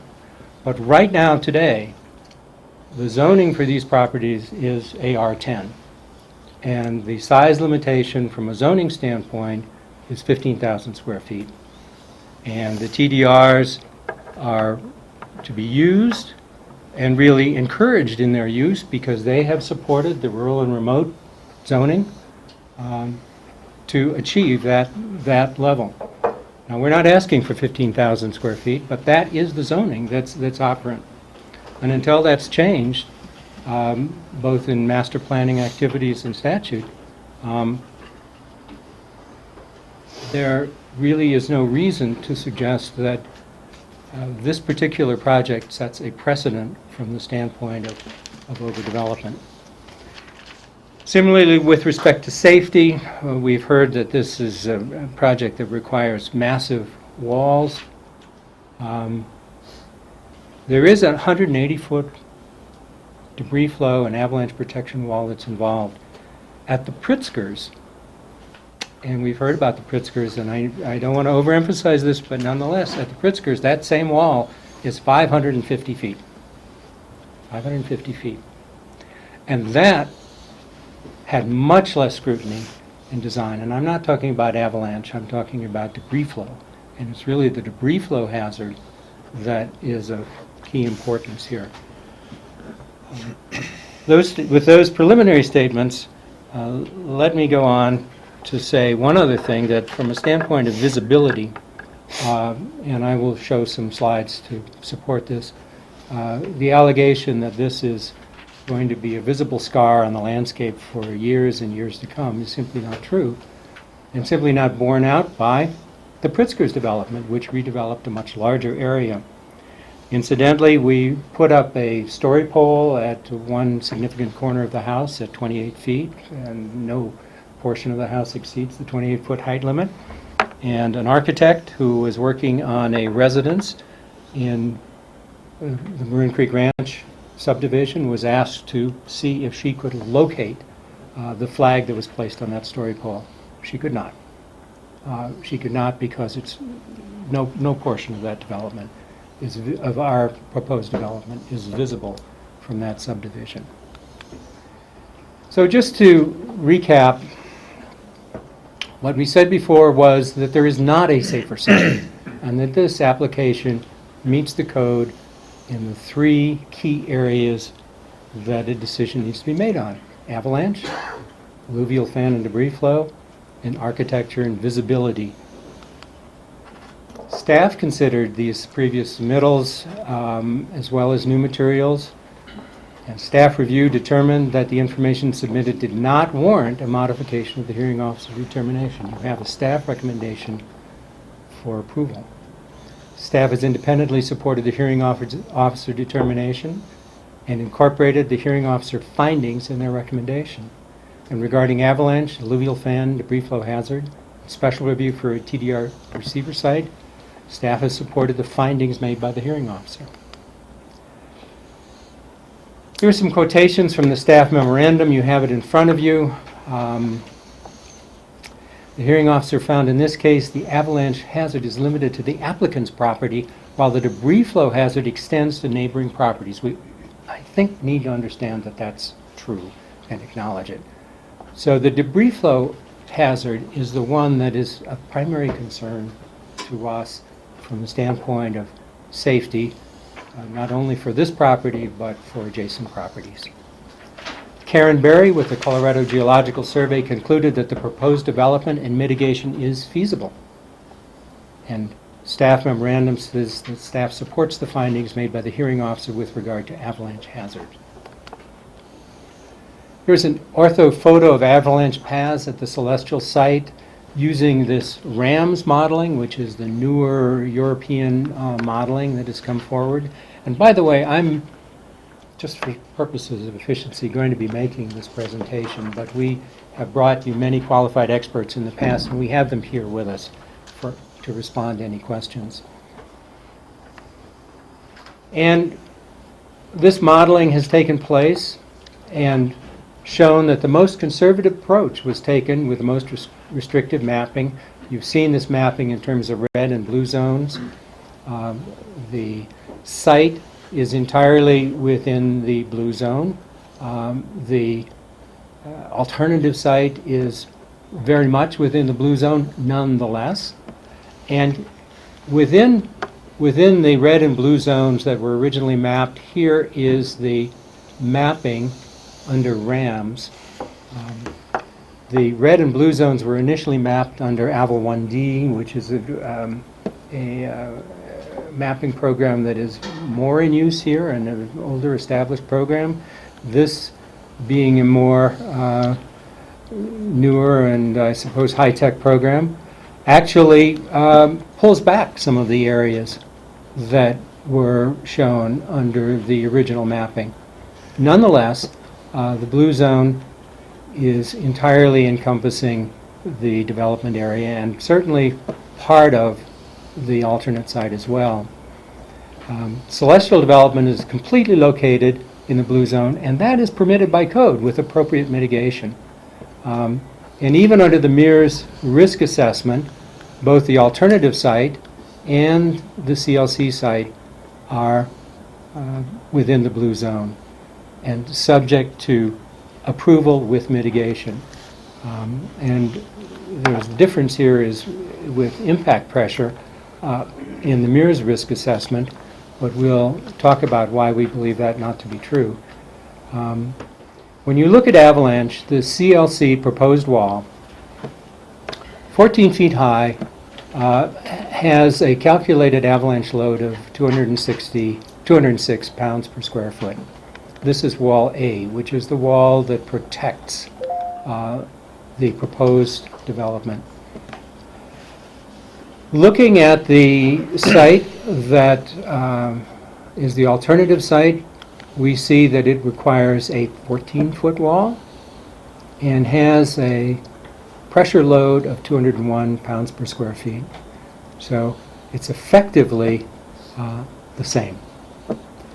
Now that was the calculation of our avalanche and engineering consultants, and I submit that that's at variance with what you've heard, but nonetheless that is what our experts have come up with. The required walls for our house and all avalanche mitigation 220 feet, and the alternative house site including D and C walls 398 feet. Summarizing avalanche, celestial site has been carefully studied and the site can be mitigated per the requirements of the land use code to a safe condition. County staff and their expert consultants, the CGS, maintain that mitigation is feasible. You have seen that several times in their letters. The applicants do not need to satisfy the opponent's paid consultants. The land use code does not provide for that.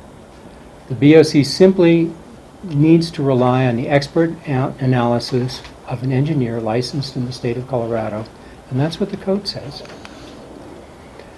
When it comes to alluvial fan and debris flow hazard, we have the hearing officer's statement.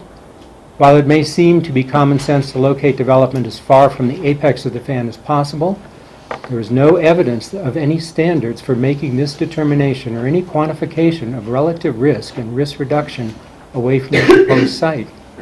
The alternative site has not been shown to represent a material improvement, if any, over the proposed site. This was after significant testimony that was provided to the hearing officer. When we turn to CGS, as with the avalanche hazard, and consistent with prior conclusions, Ms. Berry continues to assert that the proposed development and mitigation is feasible. Staff supports the findings made by the hearing officer with regard to debris flow hazard.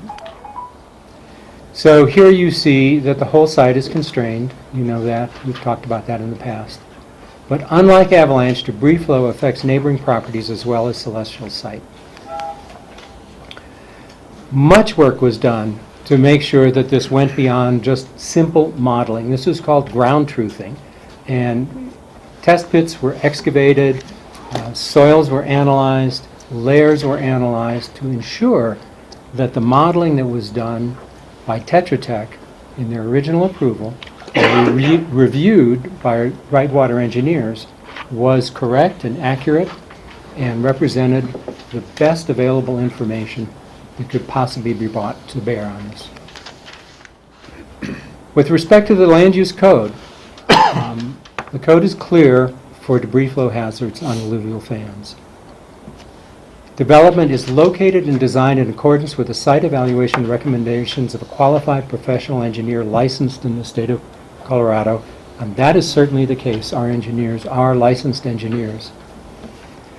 It's protected by channelizing, damming, or diverting potential mud or debris flow using engineered structures designed by a professional engineer, again licensed in the state of Colorado. And that has occurred as well, and will continue to occur as part of the final design process, and avoids disturbance in the drainage basin above the fan, and that is clearly the case. So all three of these code criteria are met.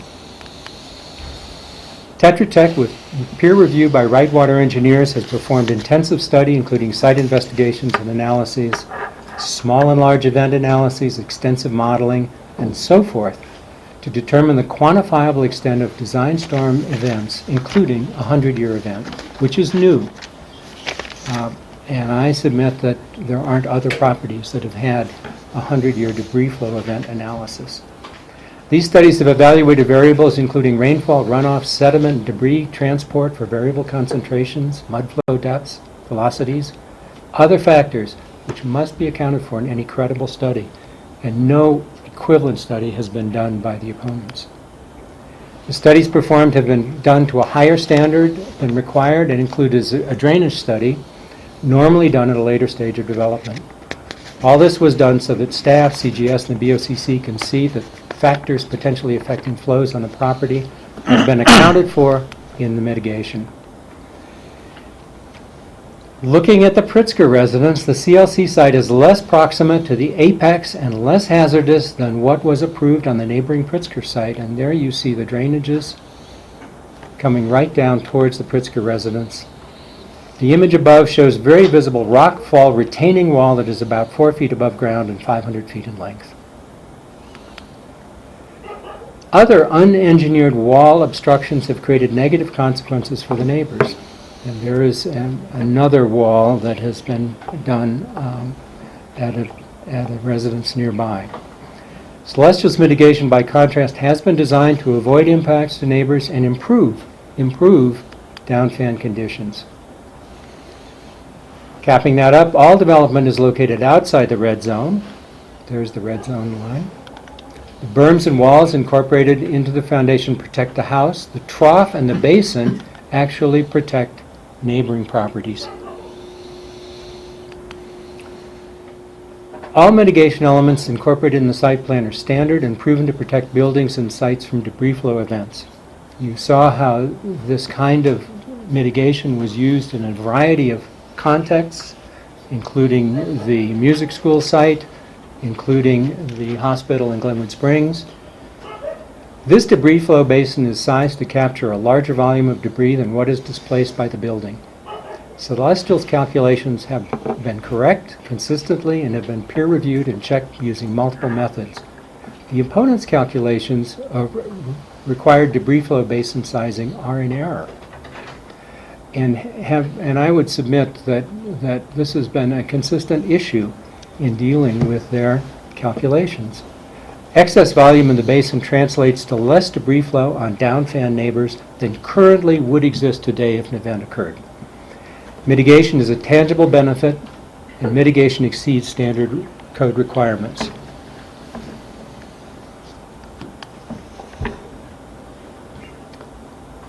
From your site visit in this photo, you can really see that the mitigation will be invisible from Maroon Creek Road and neighboring residences. Look at the degree of vegetation that's on the site. But what do you see?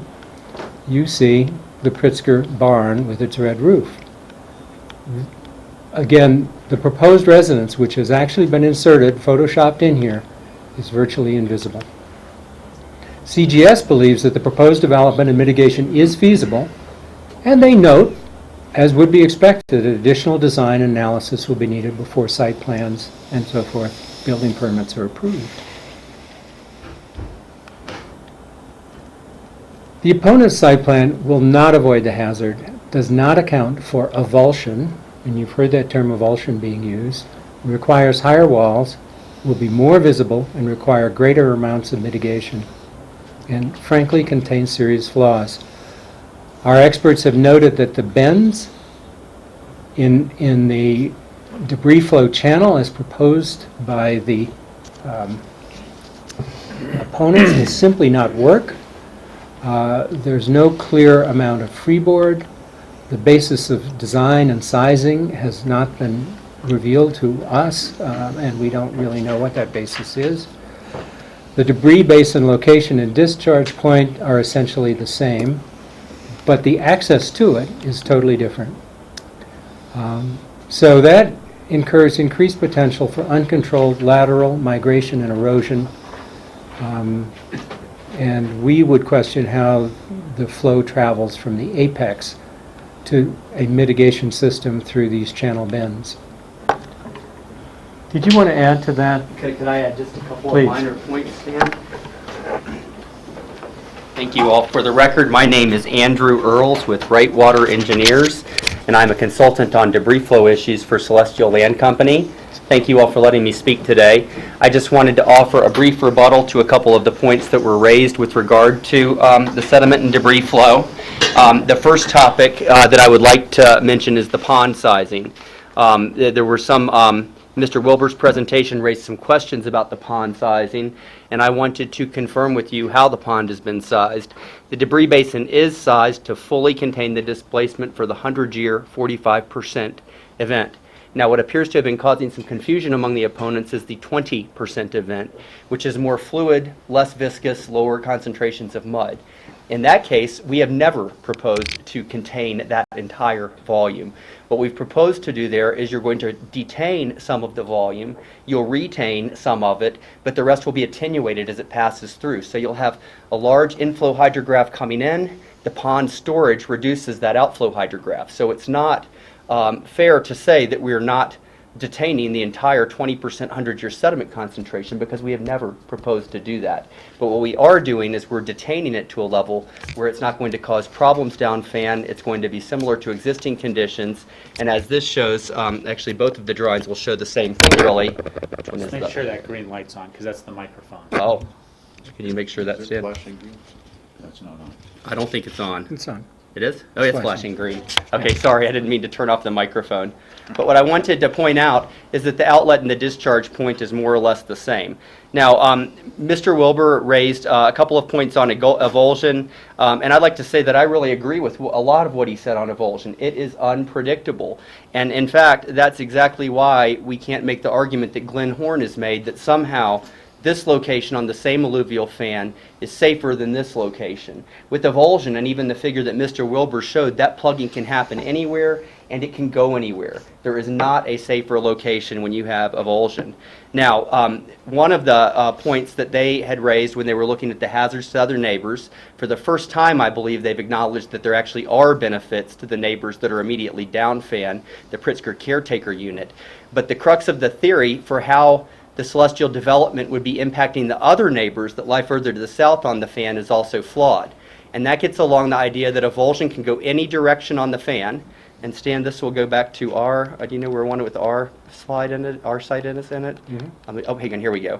So what I wanted to point out here is, so the concern is that the channel naturally will migrate across the fan, and that's true, it does. It tends to move from one side to the other. It might move a little bit to the south one year, it might move to the north another year, but over the balance of geologic time, that channel has been just about everywhere on that fan at some point in time. Now, the contention that they're making is that this is cutting off a percentage of the fan, 20% or whatever the percentage is. It really does not matter. Because what happens is that we are not cutting off the ability of this channel to move. In fact, the channel can move over to this direction, as it's been doing in recent years, or it can move over in our direction. But what I would like to ask you is, if that channel moves over to the CLC wall and avulsion occurs, and you get a channel that's right up against this wall and running into here, where does it have to go? This channel is deep. It's incised relative to the rest of the fan. If the channel gets over this far, it doesn't matter that it can't go further on this side of the fan, because this is going to be the home for that channel. It's an engineered channel that will take care of it. So it's really an erroneous argument to say that we have cut off deposition, or not deposition, to cut off avulsion on this part of the fan, because with the engineered channel that we have provided, we actually are accounting for it. And if that channel ever does come over and ends up running through the engineered trough that's designed by CLC, that's going to be a big benefit to the neighbors further over on the fan, because the channel is basically going to be locked in there. So that is how we address the avulsion issue. Now, on a related note, what happens with avulsion in this scenario? Okay, we've got this pond graded on the lower part of the fan, the apex is up here, and avulsion will occur. So who's to say that the avulsion flow is not going to come in on this steep slope and erode it down, or over here and erode it down, or that there are not going to be trees and rocks and debris that plug the thing right here? That's the danger in having these bends in the channel, and it's also the danger of not controlling the avulsion potential higher up on the fan. So in conclusion, the debris basin is appropriately and conservatively sized to serve its purposes. The mitigation, which some people are calling heavily engineered, is not that different from the mitigation you have elsewhere in Pitkin County and the Roaring Fork Valley, and the issue of avulsion has indeed been addressed. And in fact, the neighbors that lie to the south on the fan will not be at greater risk. Thank you. That's for me. Thanks, Andrew. In summary, 5 facts. Alluvial fans are common in Pitkin County, all over the U.S., and on the Pritzker site, as well as on our site. Celestial's consultants have used the best available data and proven scientific and engineering methods to quantify the hazard and plan and design suitable conservative mitigation. The entire site is constrained, we know that. Hazards from alluvial fans can be mitigated using accepted, proven engineering methods, and the proposed mitigation accounts for displacement, impact, avulsion, and channel migration. CGS has now issued for the 5th time their opinion that the mitigation is feasible, and staff has also agreed with this fact. It is not incumbent on Celestial to satisfy the paid consultants of the opponents. The opponents have not presented any scientifically valid challenges, and there is no reason or technical basis to deny what staff and CGS have already found to be true, that the Celestial site can be safely and conventionally mitigated. Let's look at architecture. Site analysis, site plan, architectural design, visual impacts, and the 13,250 square foot house is requested. First of all, you've seen this, and we've pointed out that the alternative site has similar mitigation required and similar pressure on mitigation walls.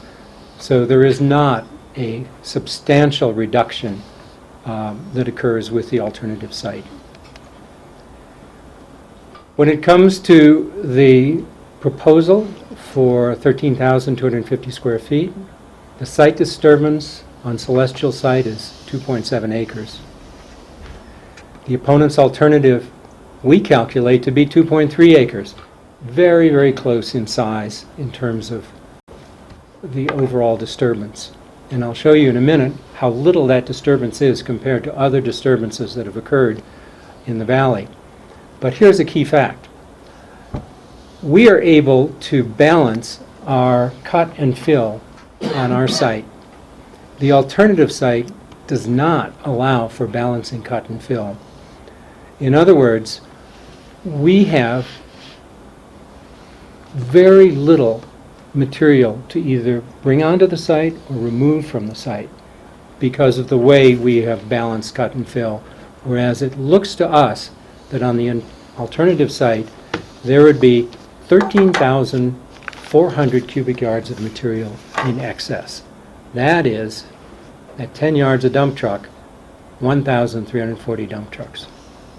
When it comes to required walls, we continue to believe that our 220 feet is much less than the 398 feet required on the alternative site.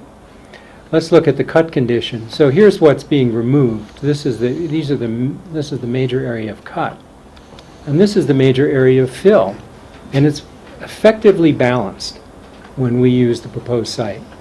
There is no way that that can be balanced on the alternative site. Far fewer walls, minimal export. Moving the house downhill does not reduce wall heights. Celestial site location provides protection for the neighborhood that's not provided on the alternative site, and the site allows the room for all required infrastructure, including, as Commissioner Child asked about, the geothermal loops that would allow for greater energy efficiency. There's no better location on this site for a house. From a material standpoint, and we've talked about this house, by the way, is an AIA award-winning design. Materials will blend into the surrounding landscape, non-reflective metals and stone. From the standpoint of footprint, Celestial's house will have a footprint of approximately 5,600 square feet. Jim True, in the first hearing officer hearing, asked that we come back to them with a footprint no greater than 8,000 square feet. So we have more than achieved that requirement. When you look at the average footprint of the neighborhood, and you see the Pritzker barn just by itself, the Pritzker house, the Bulkley residence, Murdoch, Hofberger, which is now the Pitt residence, that averages 6,940 square feet. Our footprint, 5,600 square feet, is certainly in line and less than the average footprint of the neighborhood. If you just take the length of the buildings, again, we are below the average. We've given you the length of buildings taken from aerial photos,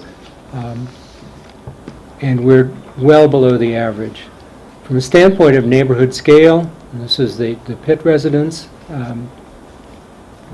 you can see the scale of those residences, and we've superimposed our house on that residence. Not to pick on that in any way, because it's a perfectly appropriate residence, but our house footprint and the Pitt house footprint essentially the same, and that is at 13,250. When you put it on the Pritzker house footprint, you see something quite different. We're considerably smaller. Looking for the Celestial Basin and its alleged impacts on visibility, I'd like you to look at a comparison of where that basin would be located and the berm that exists and was developed on the Pritzker property with a lake behind it.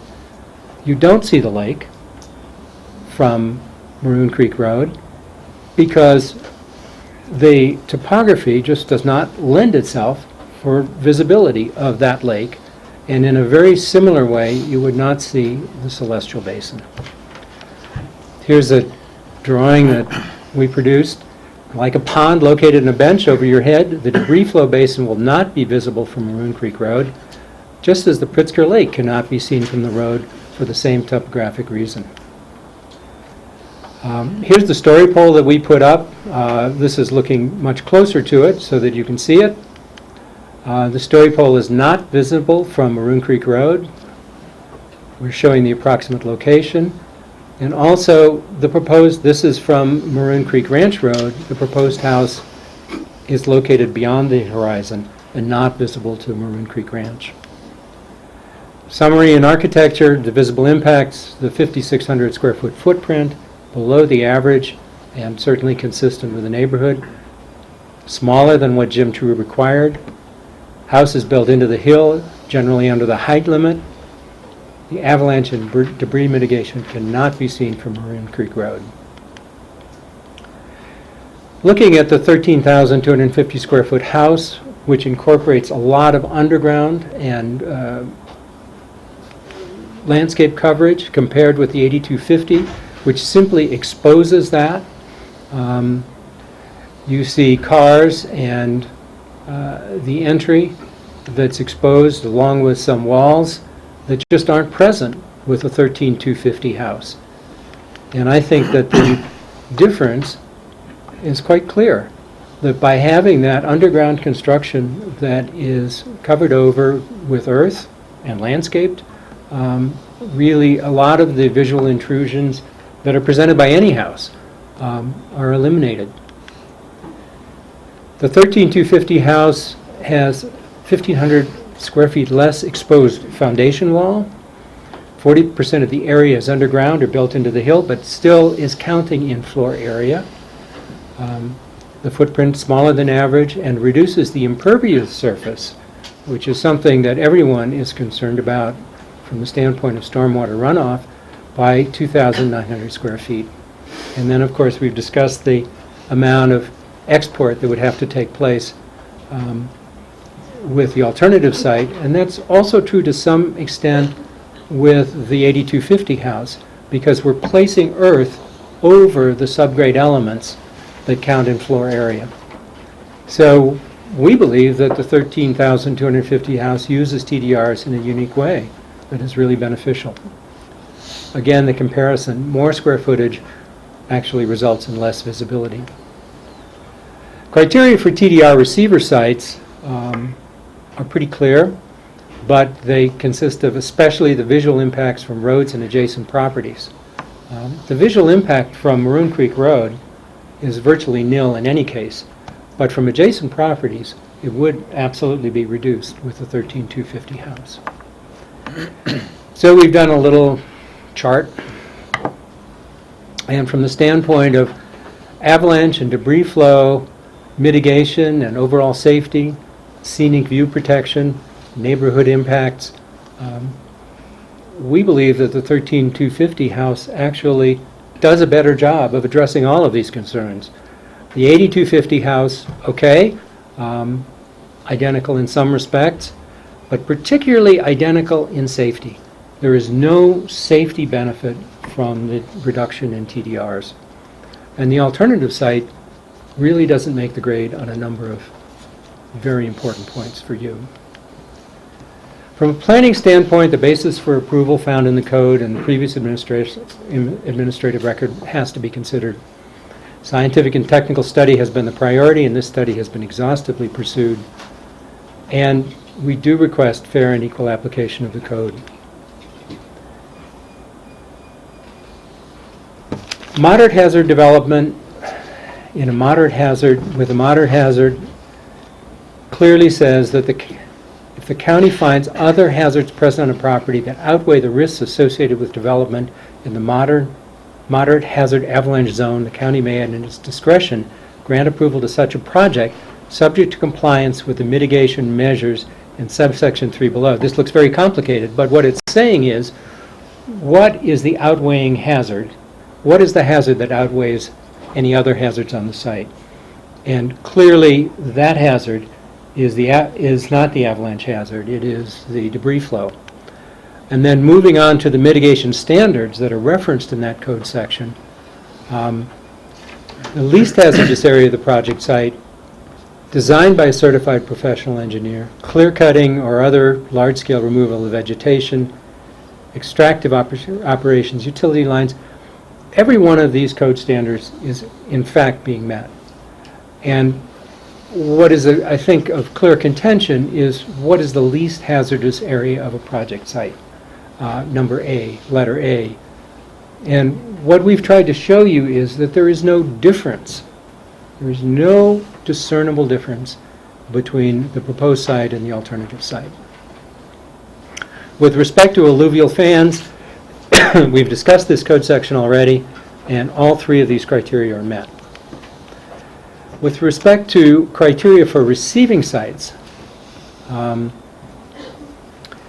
those criteria are clear that they meet the zone district requirements, they meet the floor area requirements. There is nothing about the specific criteria for receiver sites that suggests that additional TDRs couldn't be accorded to this project. From a standpoint of site plan, Celestial has met the requirement that an applicant minimize impacts on surrounding properties. We actually have reduced impacts on surrounding properties and maximize compliance with requirements of development standards and comprehensive plans. The priorities in locating activity or development, this section 71060, which the opponents have cited, says that you need to reduce a development or move it away if it cannot meet the land use code. that would suggest that you should do the alternative site. That would suggest that you should have a smaller house. But this is simply not applicable. Code Section 71060 does not apply because the proposed development fully complies with the Land Use Code and with the Maroon Castle Creek Comprehensive Plan.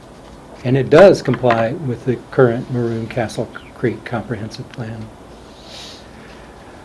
In summary, from my presentation, Eagle's Nest, and we've talked about precedents, sets a precedent for innovation and sensitivity and safety. It was an award-winning project. It still is an award-winning project.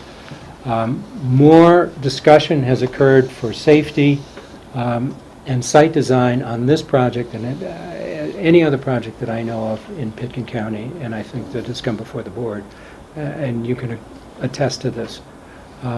It is innovative in terms of the use of the earthen-covered underground entry, which does require additional floor area. And the precedent with respect to overdevelopment, which has been the subject of a number of letters that you've received, is simply not true. Every development is considered on its own, as you know, as you've said many times. And if people in the area want to restrict their properties to 5,000 square feet, that's perfectly appropriate. But this is a 30-acre site, considerably larger than the ranch sites in Maroon Creek Ranch, and appropriate for the zoning that is on it right now. So that's my presentation, and I will turn it over to John Fognani. Mr. Chairman and members of the board, my name is John Fognani, for the record, here on behalf of Celestial Land Company. We're at about 40 minutes, I believe, for our presentation, so I'll try to be brief. And what I'm going to try to do is reorient us toward where we were at the last hearing and point out a few things, but I'll try to skip through portions of the presentation because I believe Stan has already sufficiently covered many things. I think it's helpful for us to remember why we're here today, and it's really for three particular reasons. To finish presenting Celestial's land use application to the board with particular emphasis on our scientific and technical work. And that in and of itself, I believe, will provide a basis for the board to modify Tom Smith's, the hearing officer's determination from last year, which of course is the reason why we're here, and to potentially leave that hearing officer determination in place. As Stan mentioned, we've taken the unprecedented step of designing and mitigating to a 100-year storm event. And again, we don't believe anyone in the county has ever done that. So we call this not just the gold standard, but the platinum standard in terms of what we've tried to achieve here. And secondly, to demonstrate genuine compatibility of Celestial's proposed residents to the homes around Celestial sited in that neighborhood and throughout Maroon Creek Valley. And I think Stan has pointed out that we have houses in the immediate neighborhood that have a greater footprint than this house will have. And then to come full circle and answer the fundamental question that this board proposed or mandated, and that is there a better alternative site? We don't believe that there is. And I think when we got together the last time, we talked a good bit about what has occurred in the 5 years since we submitted our application in 2009. And the last time around, although we didn't have time to go through all of the detail, we provided you with a chronological listing of all of the background and historical information concerning our application. Suffice it to say, and I think Stan's pointed it out, that we had two different hearing officers approve already the activity envelope and the site plan essentially in its current location.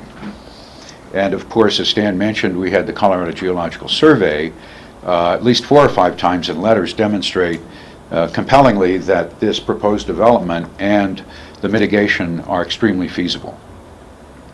And what's also important, and I think we again discussed this last time, is the fact that we have finally earned the approval recommendation from the staff, who's looked at this probably, if not more closely, then certainly as closely as we have.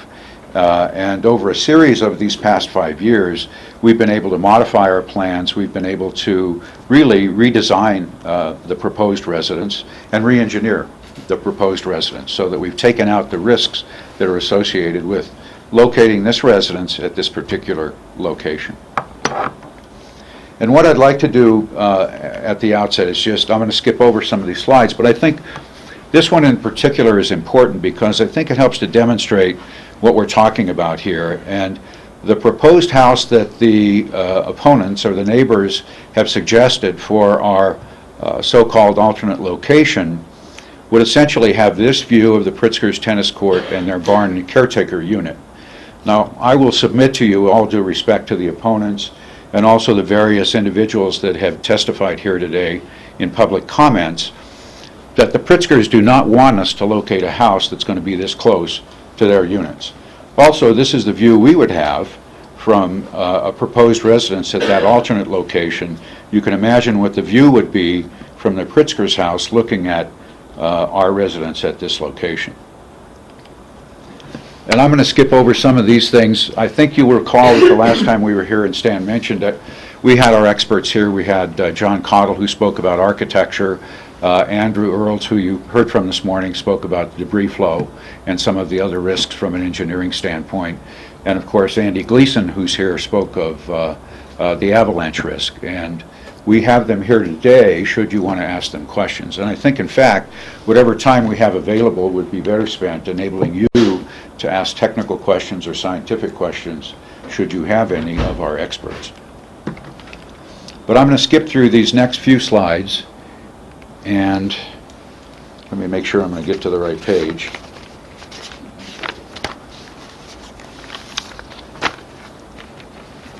Here we go.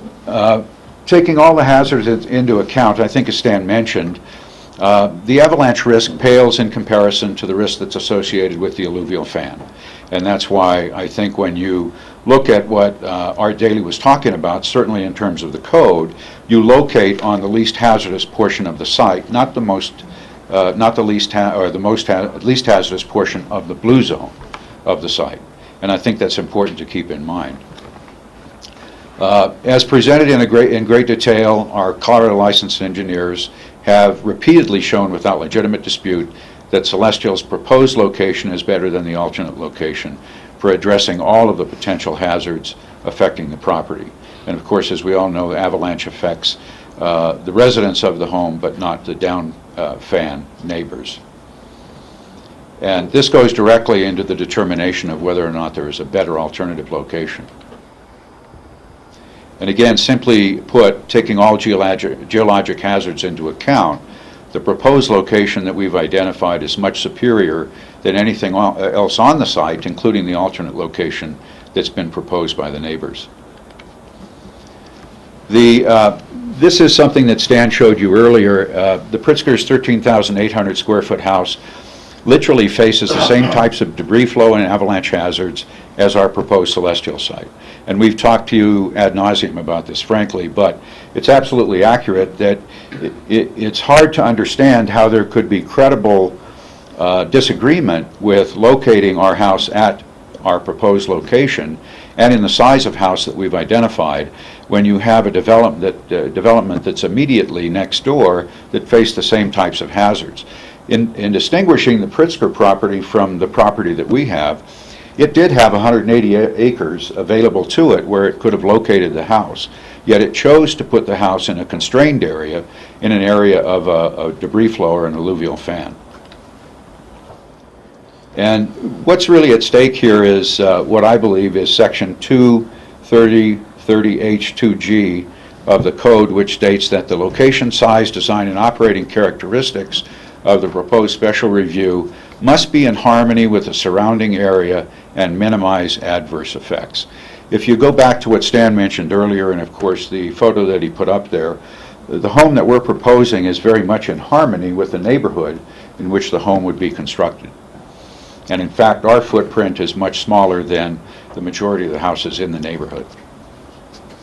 And this will give you again a photo depiction of the other homes in the neighborhood. There's the Bulkley residence, the Murdoch residence, the Pritzker barn or caretaker unit, which actually has a larger footprint in and of itself than what we would have for the Celestial proposed residence. And then there's the Pitt residence, which was previously referred to or known as the Hofberger residence. And then, of course, this is the Pritzker house, which certainly has a much larger footprint, as was depicted earlier in the graphic that Stan showed you.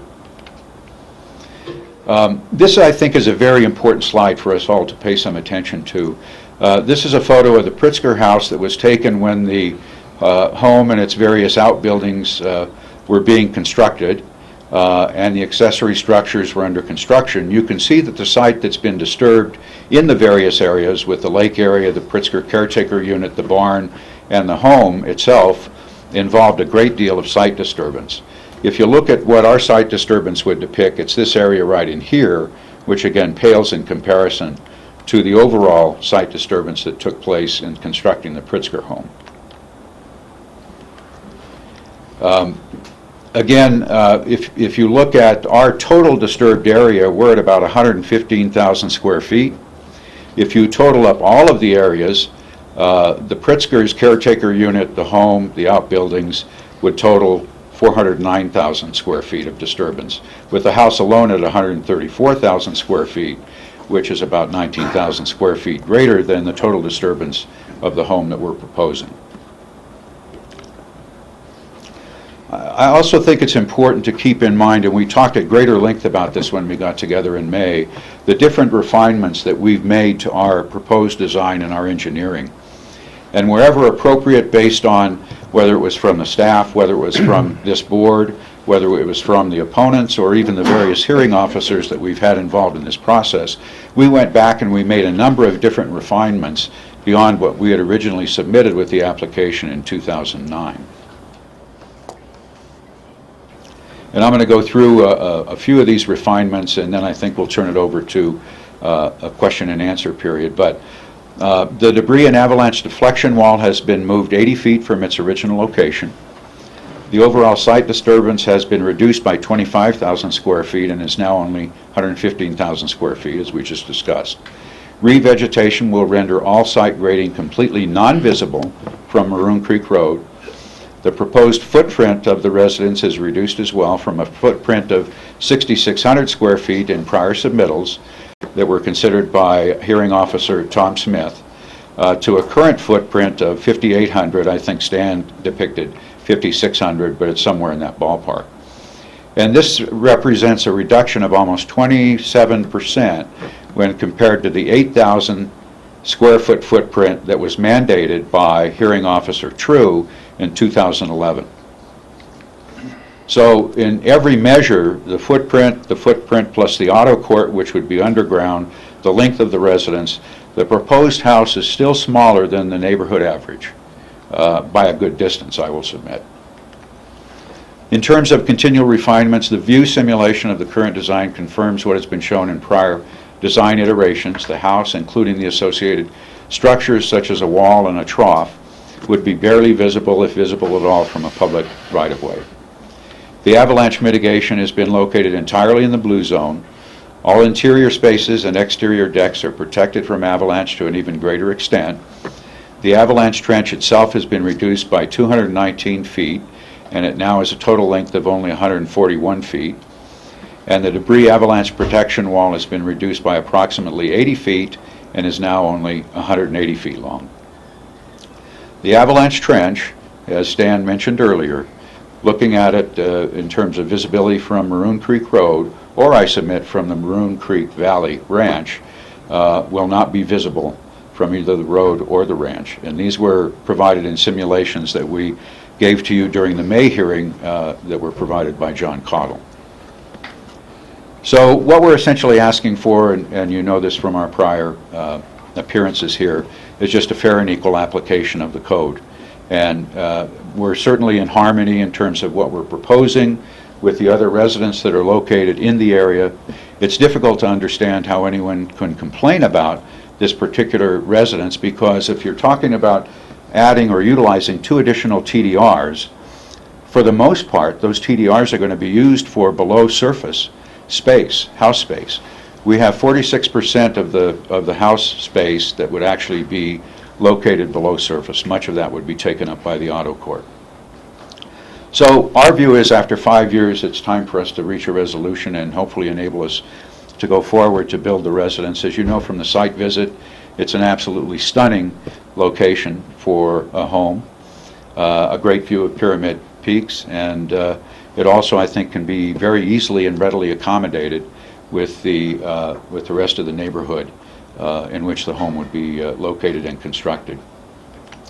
And then finally, and Stan made this point, and I think it's important just to do the side-by-side comparison, because again, this is particularly telling in terms of utilizing 2 additional TDRs and keeping in mind that the 2 additional TDRs would be utilized to develop this particular proposed house at 13,250 square feet, and reducing the size of the house would require much more site disturbance and a different visually depicted house. And the question is, putting aside all of the code requirements, putting aside all of the advocacy, which house would you rather be looking at?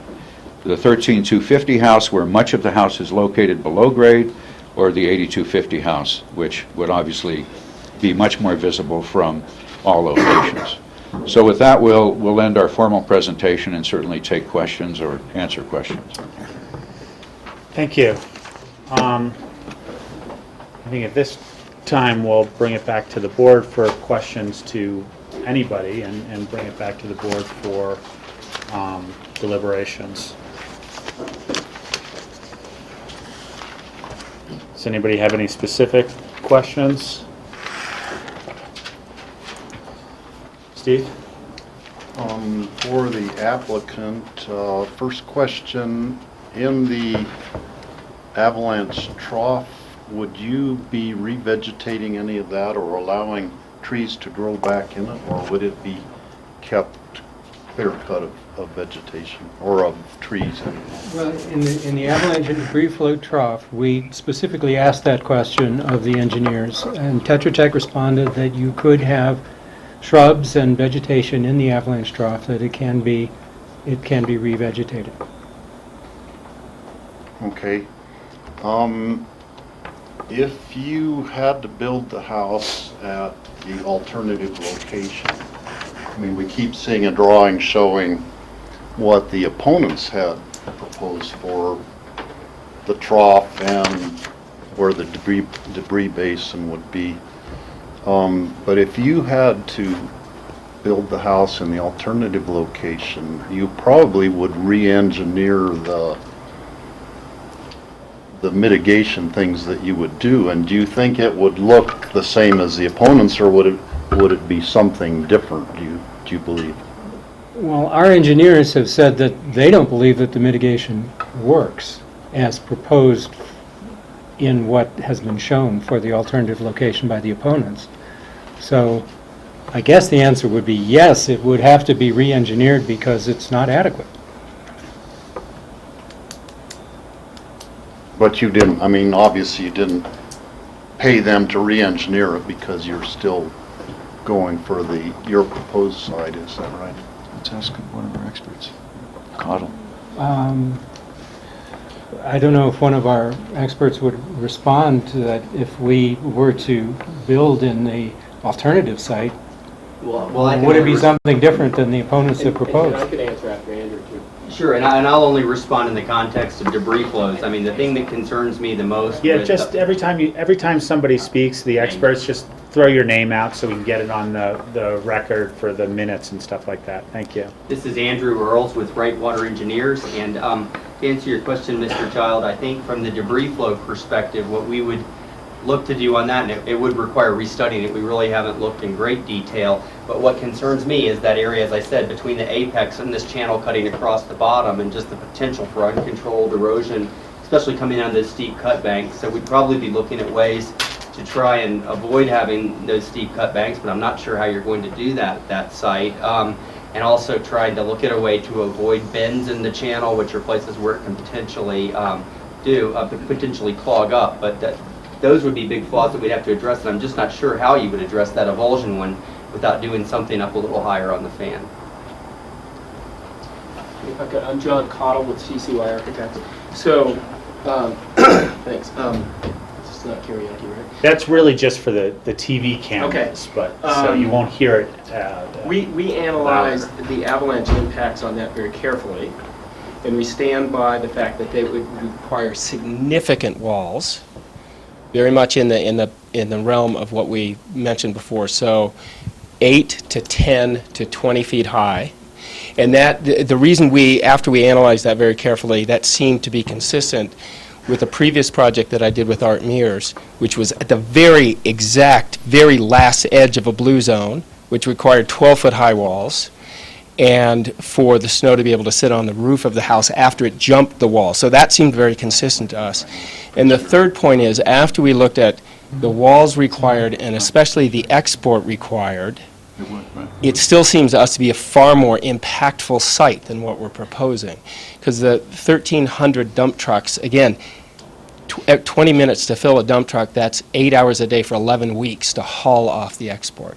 So after we analyzed all of those, it seemed far more impactful. So we didn't say, well then, how would we redesign the avalanche trench? Or the debris trench? Does that make sense, Steve? Thank you. Rachel? Thank you. And if it's all right, my question is more for John Ely, our attorney, going forward here. Yeah, I think right now we're kind of in the board's deliberation at the table with the ability to ask questions of anybody, our staff, the applicant, anybody who's made a presentation. Thank you. John, I'd like you to give us a little outline, if you would, of how or what limits exist for the board in the action of modifying the hearing officer's determination based on the information and the record that's been presented. You know, for example, there is 8,500 square feet by right on this site somewhere. Is that an underlying premise from the previous approvals and record? Yes. Okay. That initially, or? Well, that's just, as an example of what the parameters are. Right. That's yes. That much has been awarded to the site. Okay. And then, again, kind of what would the limits that exist for the board in terms of modifying the hearing officer's record recommendation?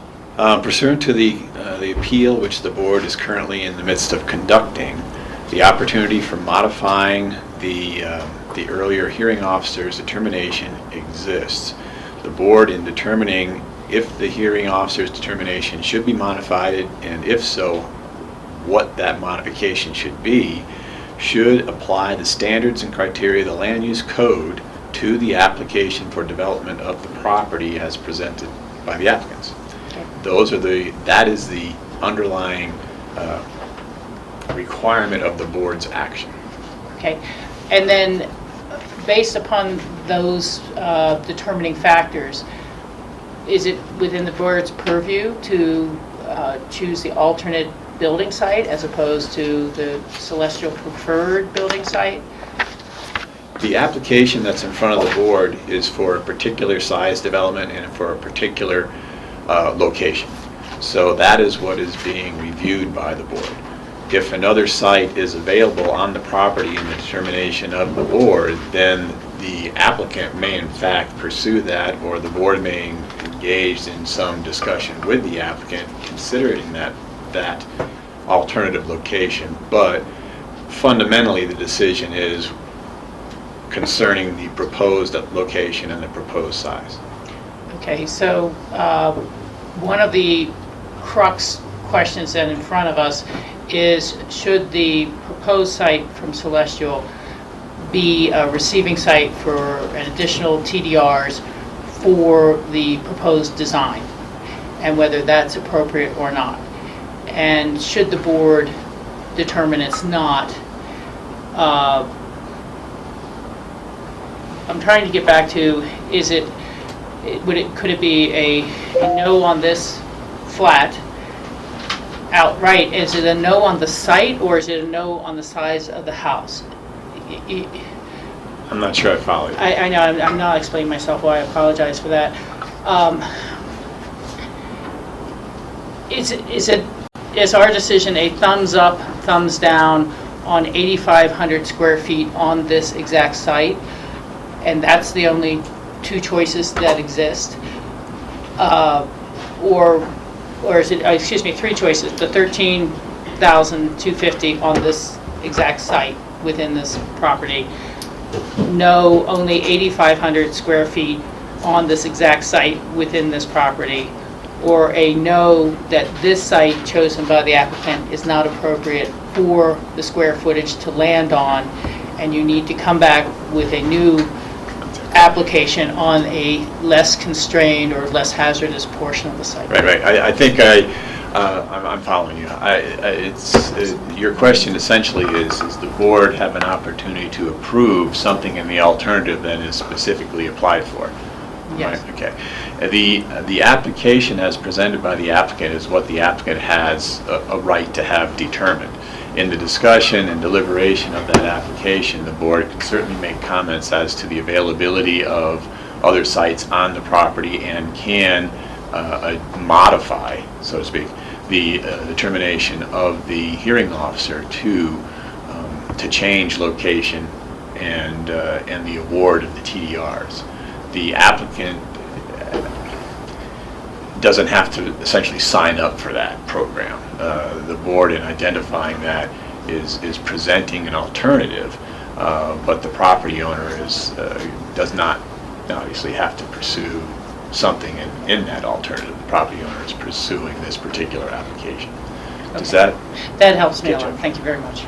So, Yes. just to clarify this conversation, so basically what's in front of us is the resolution as presented, and we can vote yea or we can vote nay, and along with that lines, however we vote, we can also make some suggestions to the applicant that they can consider, but they would have to come back with a different application. If the board feels that it has sufficient information on the property, which is certainly after, I don't know, 5 years and how many meetings and the record that's just huge boxes now, then the board can modify, as I tried to say to Rachel, the board can modify that decision consistent with the appeal processes such that the location for development is shifted or the size is shifted.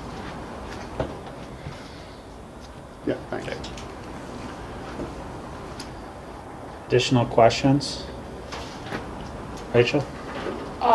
Yeah, and this is embarrassing, but given the whole wealth of packets and information, I haven't been able to find that May 21st letter from the Colorado Geologic Survey, and I wouldn't mind reading that again if we have a copy somewhere in the record that we can look at. I know I had so many different packets, and I'm not... Was it in the... It's in the May 28th packet. It's attached almost at the back of that packet. It's stamped page 31. Okay, I see it. Thank you very much.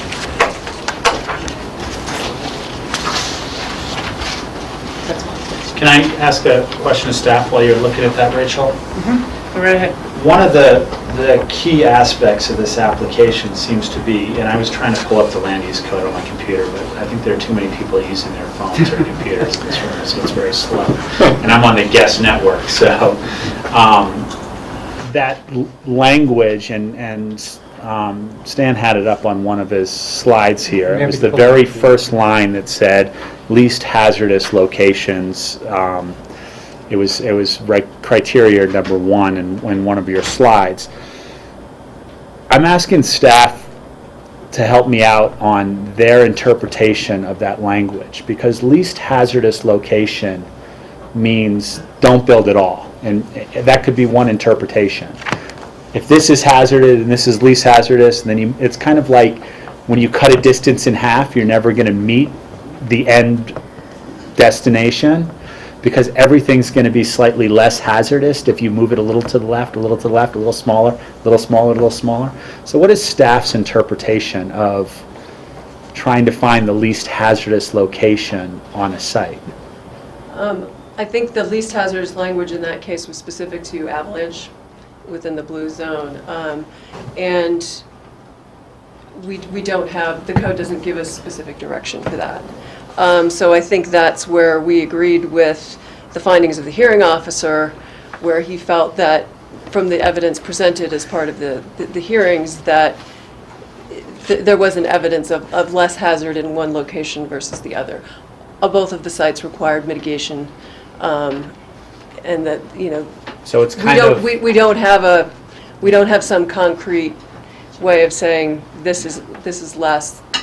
because it seemed to You're me within one the blue of zone. the crucial aspects of the hearing of this case and decision-making of this case is there's so many different variables that can't necessarily be accounted for, even with all the fabulous science that we've seen on the board over the 4 years that I've been on the board. It's very difficult to say that one's more hazardous than the other. And I think that's where we've come out, and the Colorado Geological Survey, I think, when it basically comes down to, yes, development can occur in either location, mitigation is feasible in either location. Both sites require mitigation. So is one less hazardous from that perspective? So I'm going to follow that up with where the mitigation lays into the hazardous, the amount of hazard on a specific location. One location might require more mitigation, but when the mitigation is done, the hazards balance each other out. Is that what we're looking at and comparing for least hazard? I don't think the code It doesn't. directs that. The code just says, is it in the blue zone, you're allowed to develop with mitigation. Again, so I think that's the subjective piece of it is there more mitigation in one place and less in another? Is that less hazardous or not? I don't are we think the judging the code's piece giving of us land that answer. before, or are we judging the piece of land after the mitigation? I think that's And that's, part of again, your deliberation. A little bit clearer. Thank you. Michael. Suzanne, does staff feel that this proposal meets code? We, in this circumstance, have agreed with the hearing officer's findings, which supported the development in this location. There was a comment by the neighboring group about tree removal in the blue zone not meeting code. Vegetation.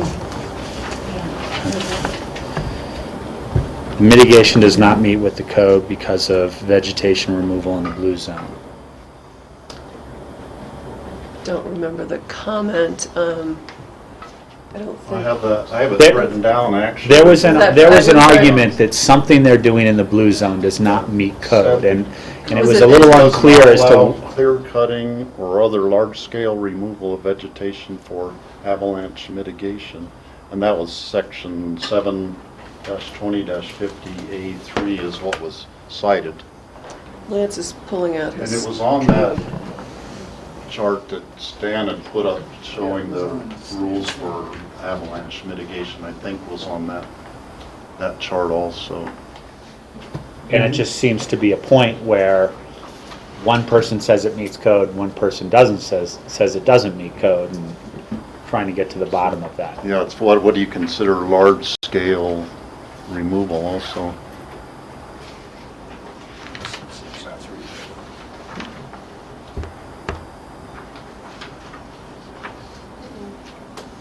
Yeah, there's, and Stan did have it up there, what it says is when development is allowed in the blue zone, there are some standards, and it talks about structural avalanche defenses shall be designed by a certified professional engineer.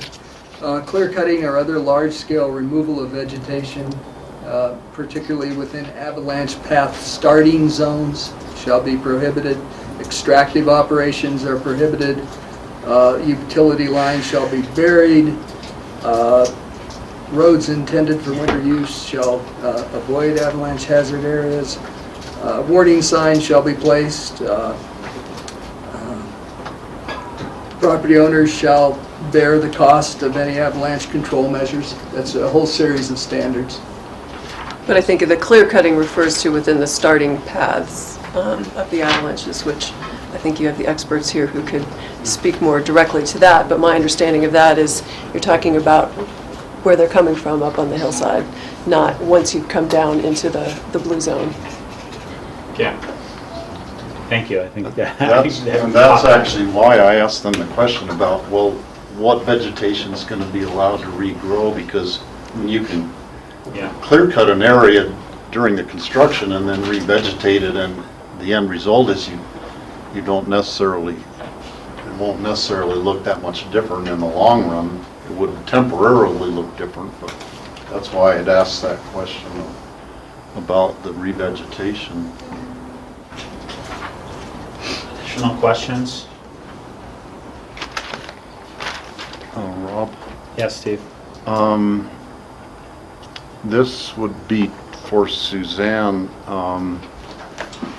It was talked about the site being, you know, it's the comparison of the Aspen urban growth area and the Maroon Creek rural area in terms of, you know, some of the neighbors' arguments. And is this area considered to be in the Aspen urban growth boundary? No, it's outside of the urban So growth it is in a boundary. rural area. Where is the line of the The line's Aspen? basically at Highlands. At Highlands. So once you drop down, you're outside of the urban growth boundary. And I think that had to do with, in the urban growth boundary, the larger house is encouraged to be built versus a smaller house. Or is allowed to be, maybe not encouraged, but is allowed to be built. What is kind of the standard for comparing a more rural area versus the urban growth area in terms of landing TDR for building a bigger house? I mean, in this case, we look first, to the zoning, which I think was stated as AR10. AR10 does allow up to 15,000 square feet, so the possibility of using TDRs, and then it's the site-specific, review of the site itself. The incentive to encourage use of TDRs more so within the urban growth boundary is not going through a special review process to utilize those TDRs. You're essentially an automatic receiver site. You're allowed to use TDRs as long as your zoning allows you that floor area.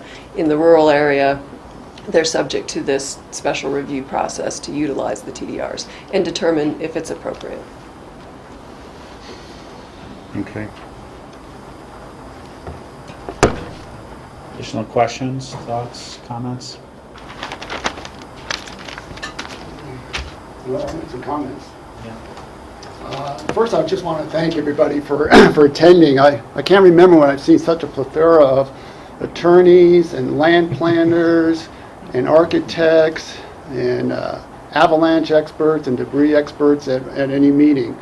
I've learned a lot, so thank you, and thank all the citizens and residents for taking the time out and sending letters and making public comments. It's all valuable, at least for me, I'm sure, as with the rest of the board. When I was chairing the last go-around, in my mind, and I think it's come up, risen to the top, there were really two issues for me. One is the site, the building site, and the other is the question of having this area as a receiver site for TDRs. And regarding to the site, I think what we've seen is that, hearing from both sides of the experts, and who can qualify which expert is correct, I'm assuming that if the experts had sort of switched sides, they would have as equal passionate arguments as well. But in either case, I think in my mind, both sites are in the blue zones. And both sites can be mitigated for avalanche and debris. So for me, I'm comfortable with the current activity and building site. This was also upheld by both hearing officers that reviewed this case. They were both in agreement with this.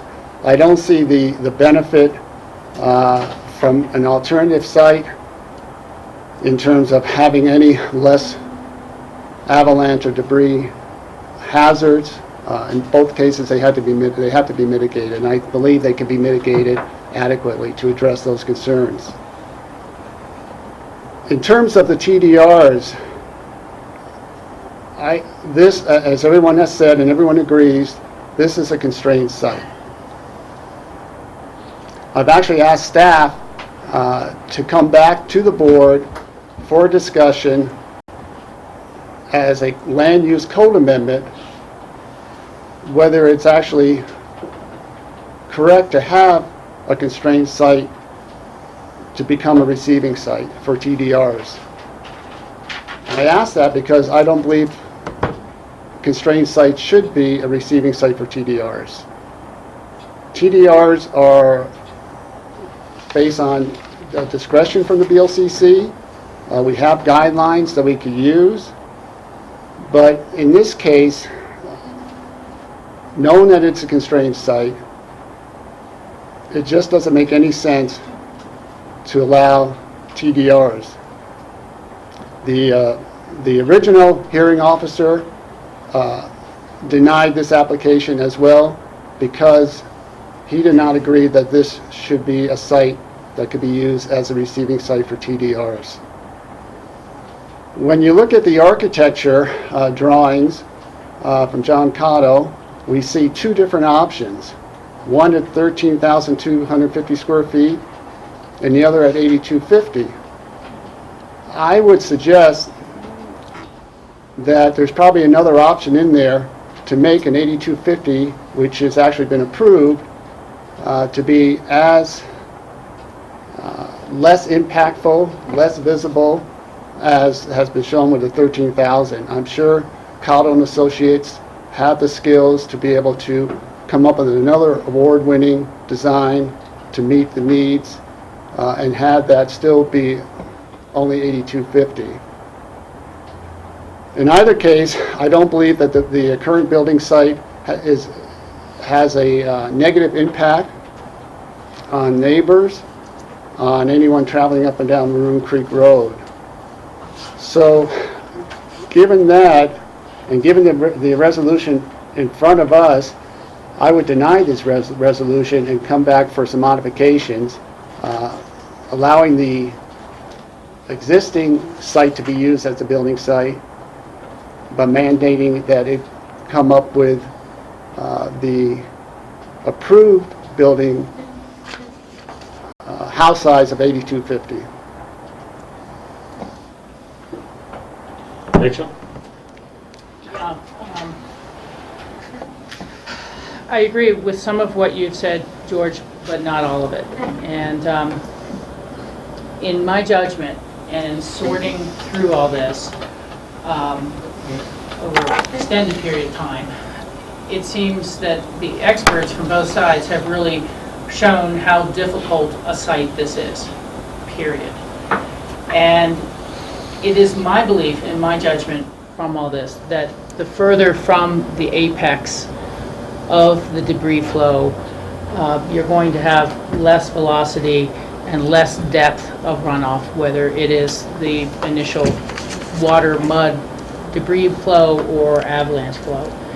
And the further from that, with the reduced velocity, you also have reduced impact to the residents. I am very concerned with the mitigations that would have to occur at the apex and the potential for that to artificially change the ability for the avulsions to move back and forth across the fan, and which, just looking at it and other fans, it kind of builds up over time evenly. But I think that putting that house at the very top will be more detrimental and more damaging, and a potential for greater impact, of negative impact to the neighbors.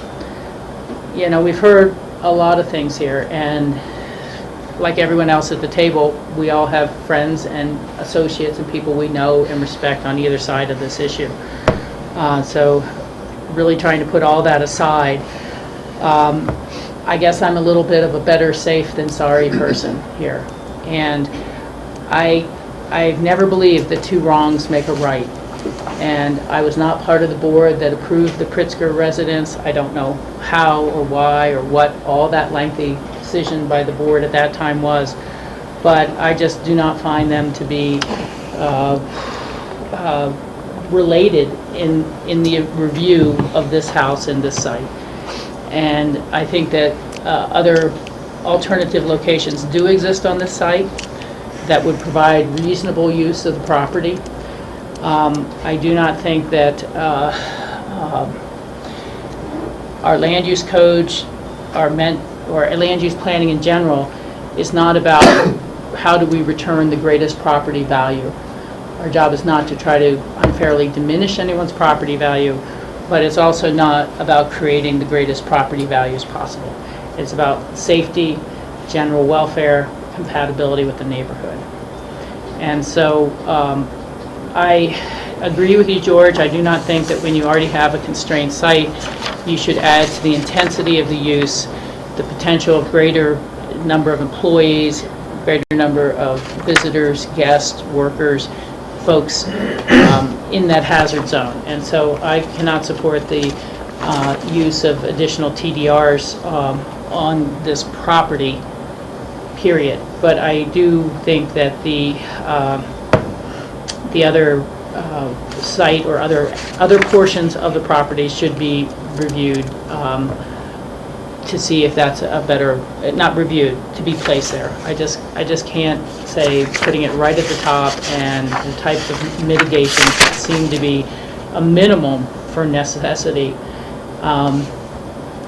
We're all looking at a 100-year event and saying that's the new gold standard, and I have friends who just lived through the 1,000-year event down in Boulder. And so it's very hard to want to not look at the increased frequency of severe weather events, whether it's winter or summer, and not feel that I would be potentially endangering people by approving a site at the apex. Can I ask a question, Suzanne? Just so I have better clarification and the constrained site terminology. How is this as a constrained site?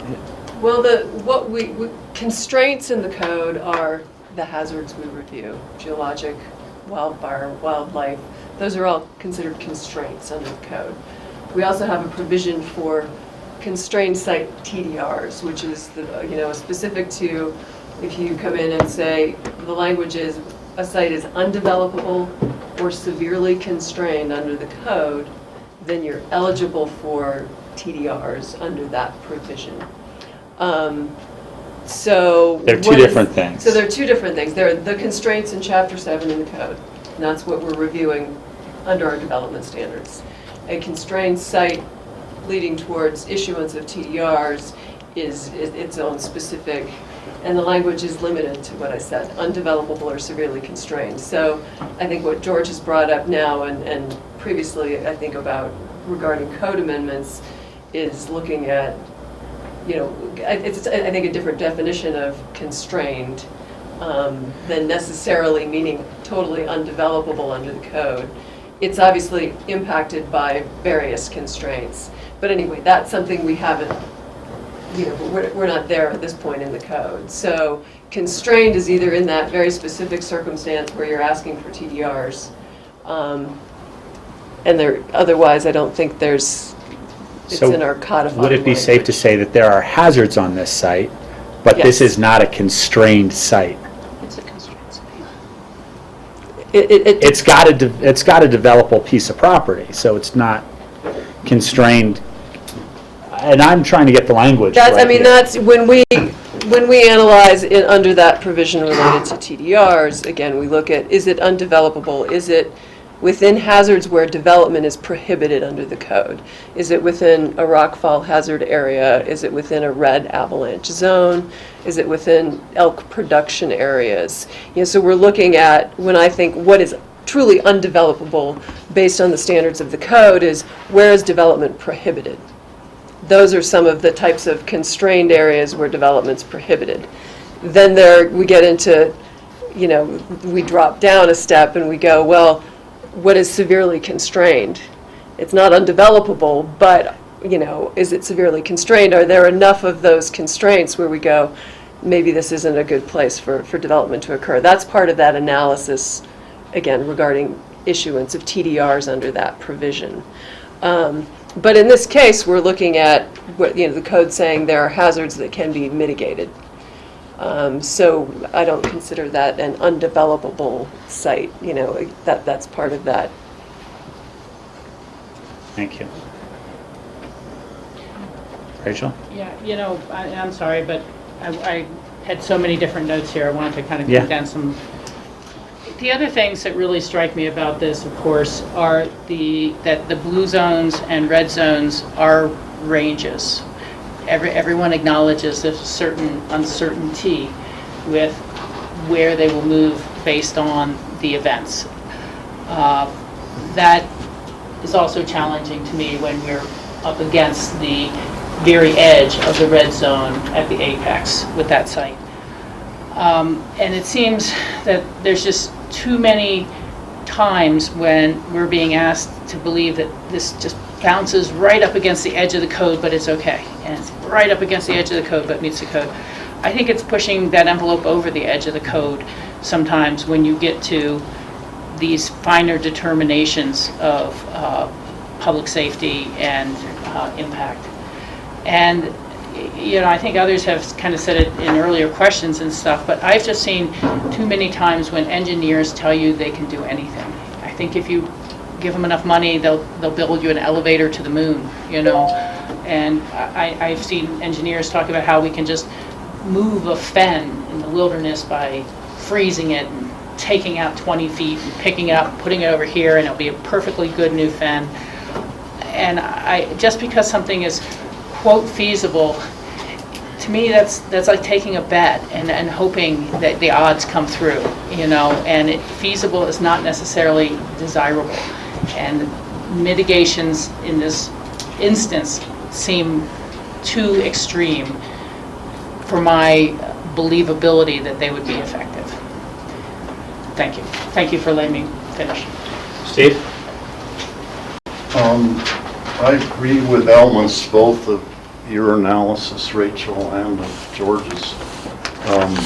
Looking back at the history of the whole property, there was a series of mistakes that were made along the way. The first would be the passage of Senate Bill 35 that even allowed the lot to be created in the first place. The lot shouldn't have been created. It's this convoluted shape, and it was built in a hazardous zone. I mean, the only buildable sites in a hazardous zone, and if we were looking at it right from the beginning, you would just say, well, this 35-acre lot should never have been created in the first place. But it was created, so we have to take that into account. Then whether TDRs were ever appropriate to land on this site, and I would maintain that even landing the first TDR to make it an 8250 house should not have been allowed. A 5750 house would have been appropriate for, keep it the smallest size, but don't land any TDRs on the land. And that would have been the appropriate decision to make at that time. And that, in fact, was why I voted like I did last November in saying that there was a conflict of interest in Tom Smith, because he was involved in landing the first TDRs on that site. But the 8250 house was permitted. That's another, just something that is a given now, that if we could go back and change it, I would change that. But it's a given that it was allowed to have the one TDR. And I personally don't want to compound the previous mistakes by allowing more TDRs on a site that I don't think is appropriate for landing any TDRs.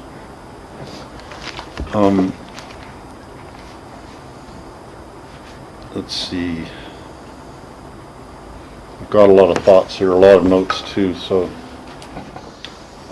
Rachel, I agree with you that the house site was moved away, so it put it right exactly on the edge of the red zone. That's why I think the 80-foot, the whole thing was moved 80 feet to get completely out of the red zone. If it could be moved another 20 feet or 30 feet further away from the red zone, it would make it a safer site, actually, than having it right exactly where it is. And I could support keeping the house in the same general location, but if it's moved any more away from, farther into the blue zone, it would make it safer. And I think that somewhere between the proposed site and the alternative site, there's another location, and maybe it's only 20 feet farther away from, into the blue zone and away from the red zone, would make it that much less likely that an avalanche is going to come and hit the site. And it seems to me there'd be a sweet spot where the mitigation trough and the wall could be a much smaller size than is proposed here. And maybe it would only be moving it 20 or 30 or 40 feet or something farther away from the center of the avalanche path would be the optimum site where the mitigation would be required would be a whole lot less than where it is now. To me, the code clearly states that the clear cutting of the area is not allowed for avalanche mitigation. And I realize the point that it says especially in the area of the release zone of the avalanche, but it also applies to the lower area where it just is such a huge amount of disturbance to the forest there. And obviously it's a forest because the avalanches don't hit very often. It might only be a 50 or 100-year avalanche that's actually going to hit there and then wipe out all the trees the whole way down is likely going to be what happens. But the less impact the house and the mitigation has on the landscape, the better. So I would be in favor of moving the house farther away from the avalanche zone, and that would put it into a less hazardous area of the blue zone.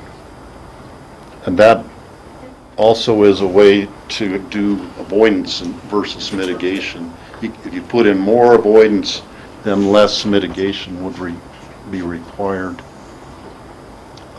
There's continual comparisons to the Pritzker house, and we're not here to discuss whether the Pritzker house was built in the right location or not. Maybe it should have been sited in a different place on the property, but the fact is that they were allowed to build a bigger house in exchange for preserving the rest of that land and keeping it open. Or that's what I gathered from the discussion. I don't know if that's actually what it was. So that's my leaning.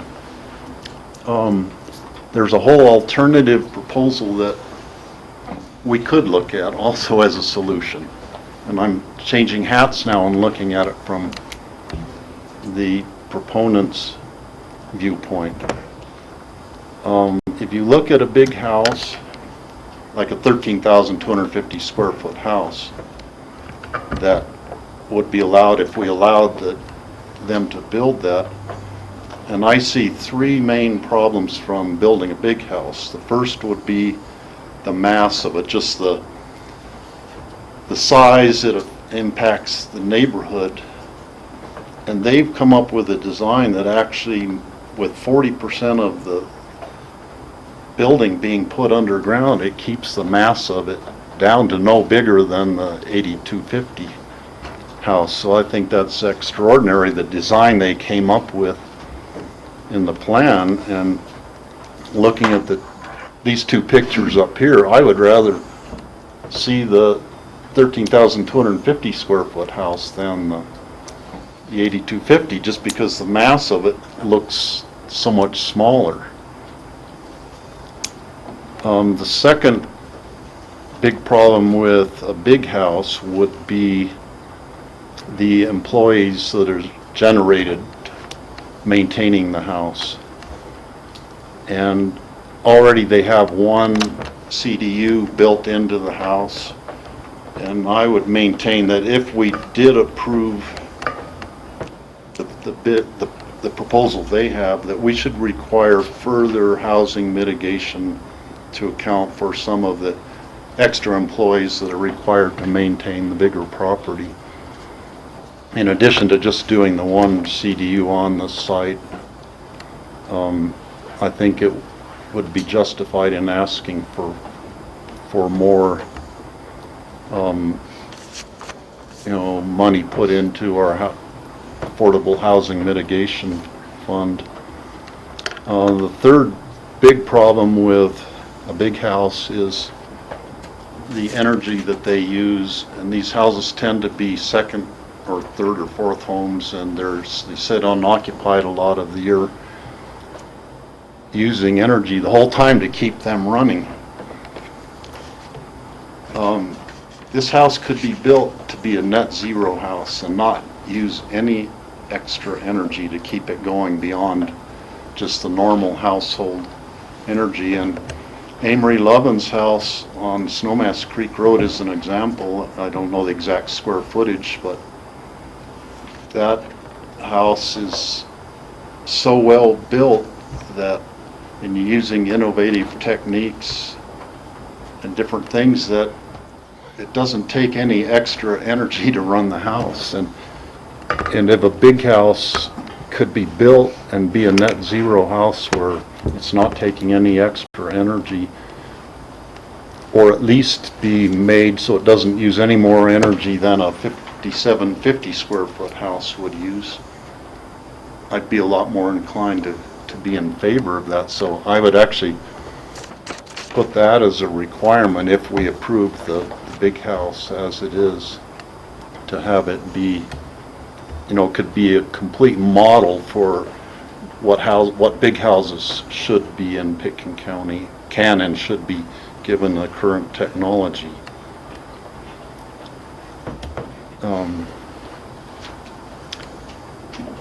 But all things considered, I still don't think it's an appropriate site for landing TDRs, and I would have to side with George and Rachel in that respect.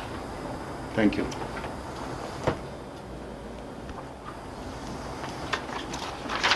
Additional comments? I was just going to say, Steve, I do think it's outside of our code to be able to require energy standards that are different than the norm for this application. I don't think we could require that.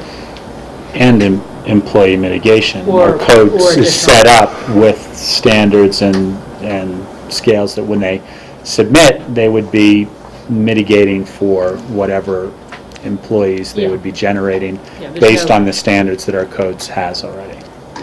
Maybe those aren't part of the code now, but this is an extraordinary situation, and it would be an extraordinary thing, but this applicant would be able to do those things. They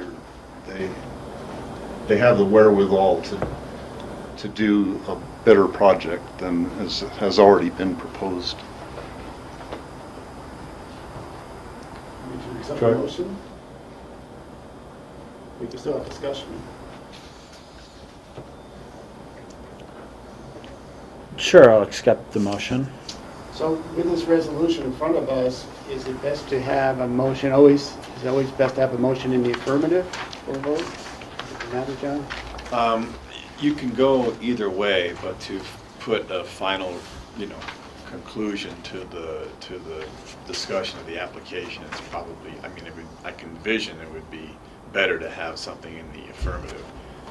If the board's comfortable in constructing a motion to direct the preparation of a resolution or with its content and so forth like that, then that's fine.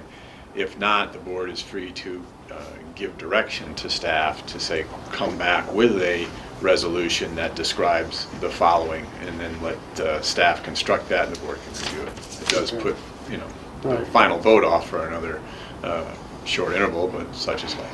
All right. My sense is that we don't have 100% agreement in terms of some modification. So I'll make a motion to approve the resolution of the Board of County Commissioners of Pickens County, Colorado, approving the Celestial Land Company activity envelope site plan review, special review, and GMQ as exemption for TDR receiver site pursuant to hearing officer determination number 04/2013 as modified herein.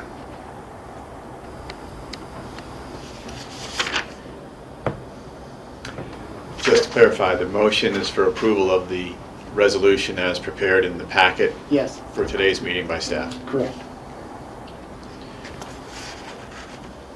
And just to clarify, that's as a receiver site to TDRs.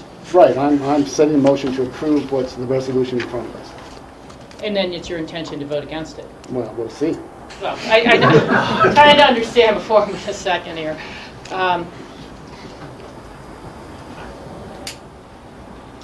I'm not going to second because I'm personally more interested in modifying the resolution that's here and then finding one we can approve and potentially sending that message of what we would approve. Okay. And the reason I'm going to second it is because I asked the question of Suzanne whether or not this met code. And I think, you know, the dilemma for us here is, first of all, it's a little bit out of our experience to have the wherewithal to do this kind of house, and to place this house, and to place it in this neighborhood. So a lot of the discussion has come down to what we think we'd like, right? We'd like it to be energy efficient. We'd like it with less TDRs. We'd like it, you know, these are all things that we'd like. But the fact of the matter is, and I asked Suzanne, does it meet code? And indeed it does. And there are people here who will argue for a long time, at least until the money runs out, you know, what are the benefits of one site or one mitigation or whatever. They'll argue it for a long time.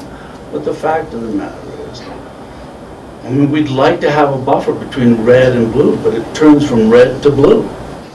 There isn't a buffer. It just turns from red to blue. There isn't a buffer in our code. There isn't a 30-foot buffer. There isn't a 50-foot buffer.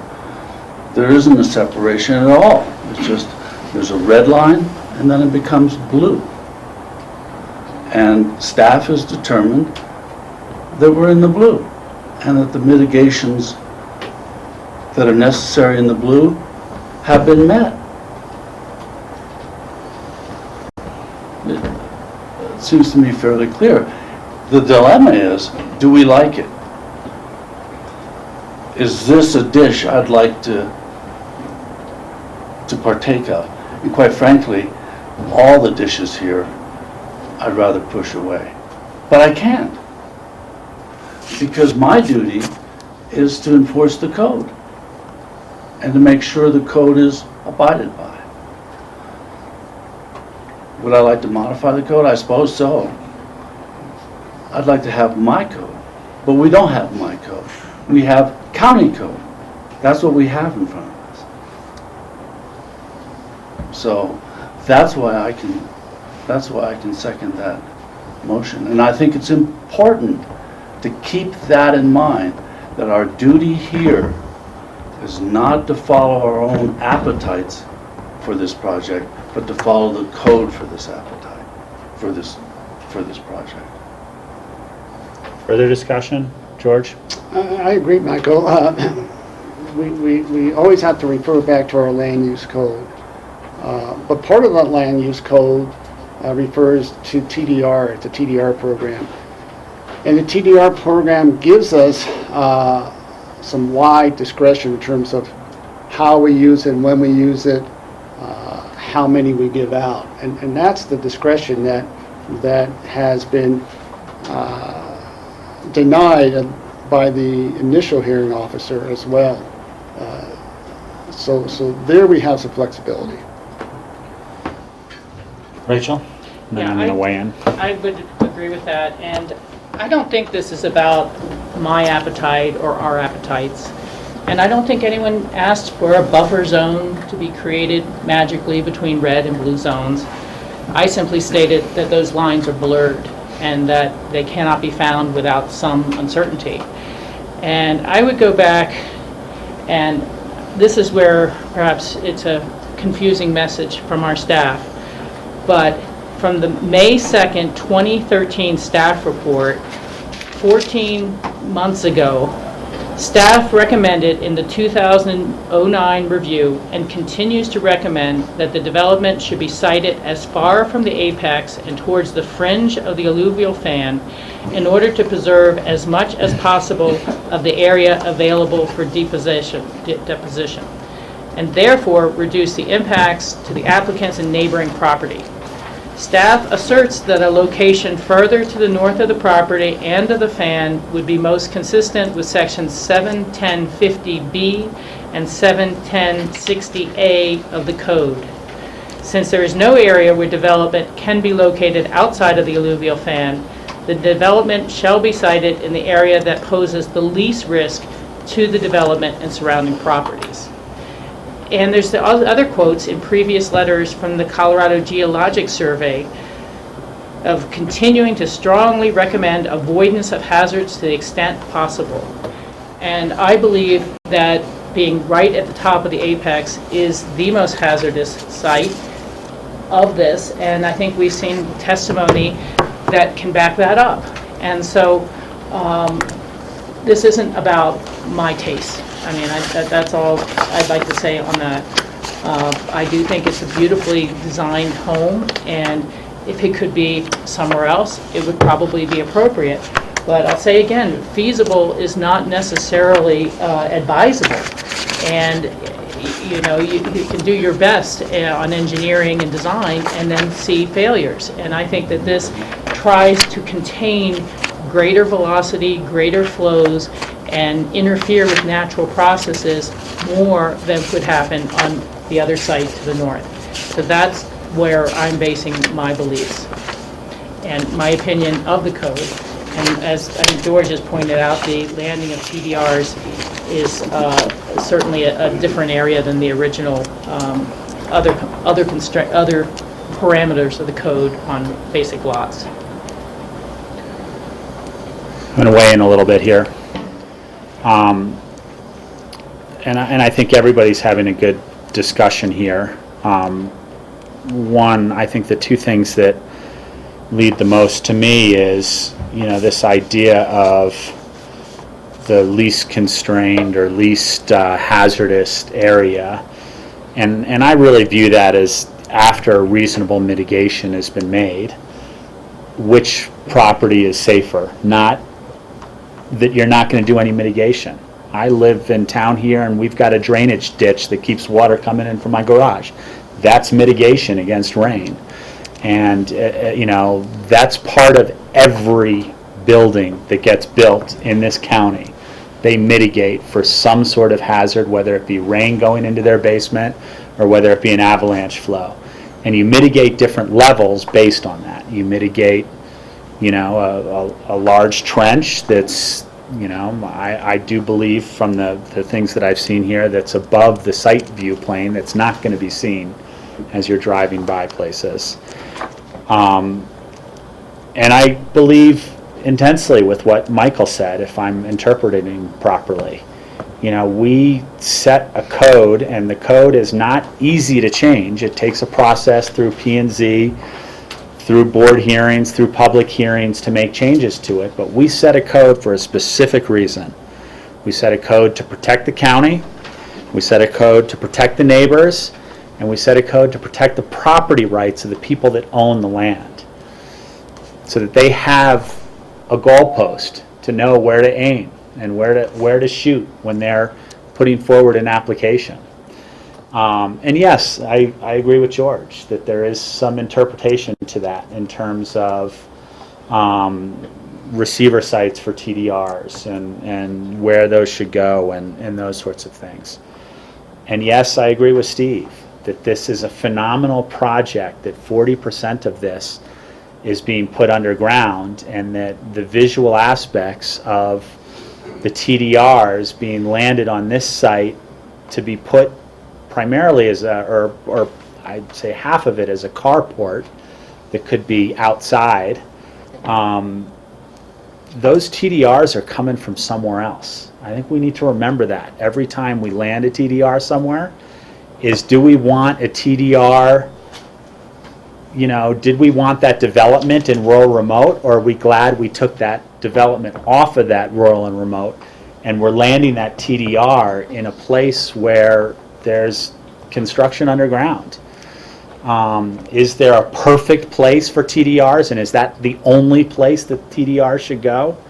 No, there's a range of places that are better than other developments, and that's part of where the TDR program went. So, you know, in the end, I think this meets code. I think that staff has explained to us how this meets code. I think there's obviously a lot of, you know, don't want it in my backyard, which I get. I've had that experience myself in various things in this community. But I have to keep on going back to the code, and then I have to go back to the interpretation of, do I think this is, slide is still up, do I think this is a reasonable site for TDRs, and do I think they can mitigate to make a comparison of equally hazard from one place to another? And the answers to those questions for me is yes.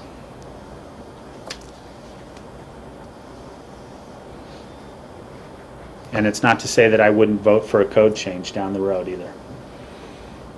But we are where we are today.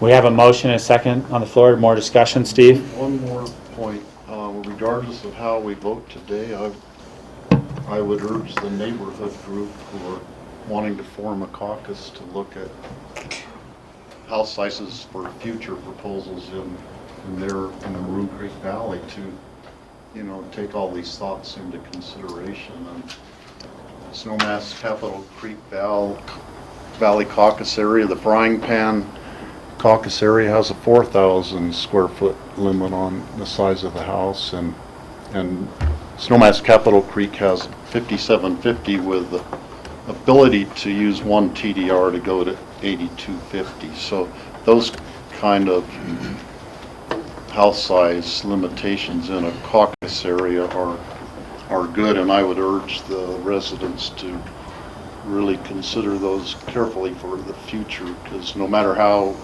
we vote today, you can still keep the valley the way you want it to protect against future big development. Rachel? Mr. Chair, I would propose an amendment to the motion to modify the conditions to not allow for additional landing of TDRs beyond the 8,250.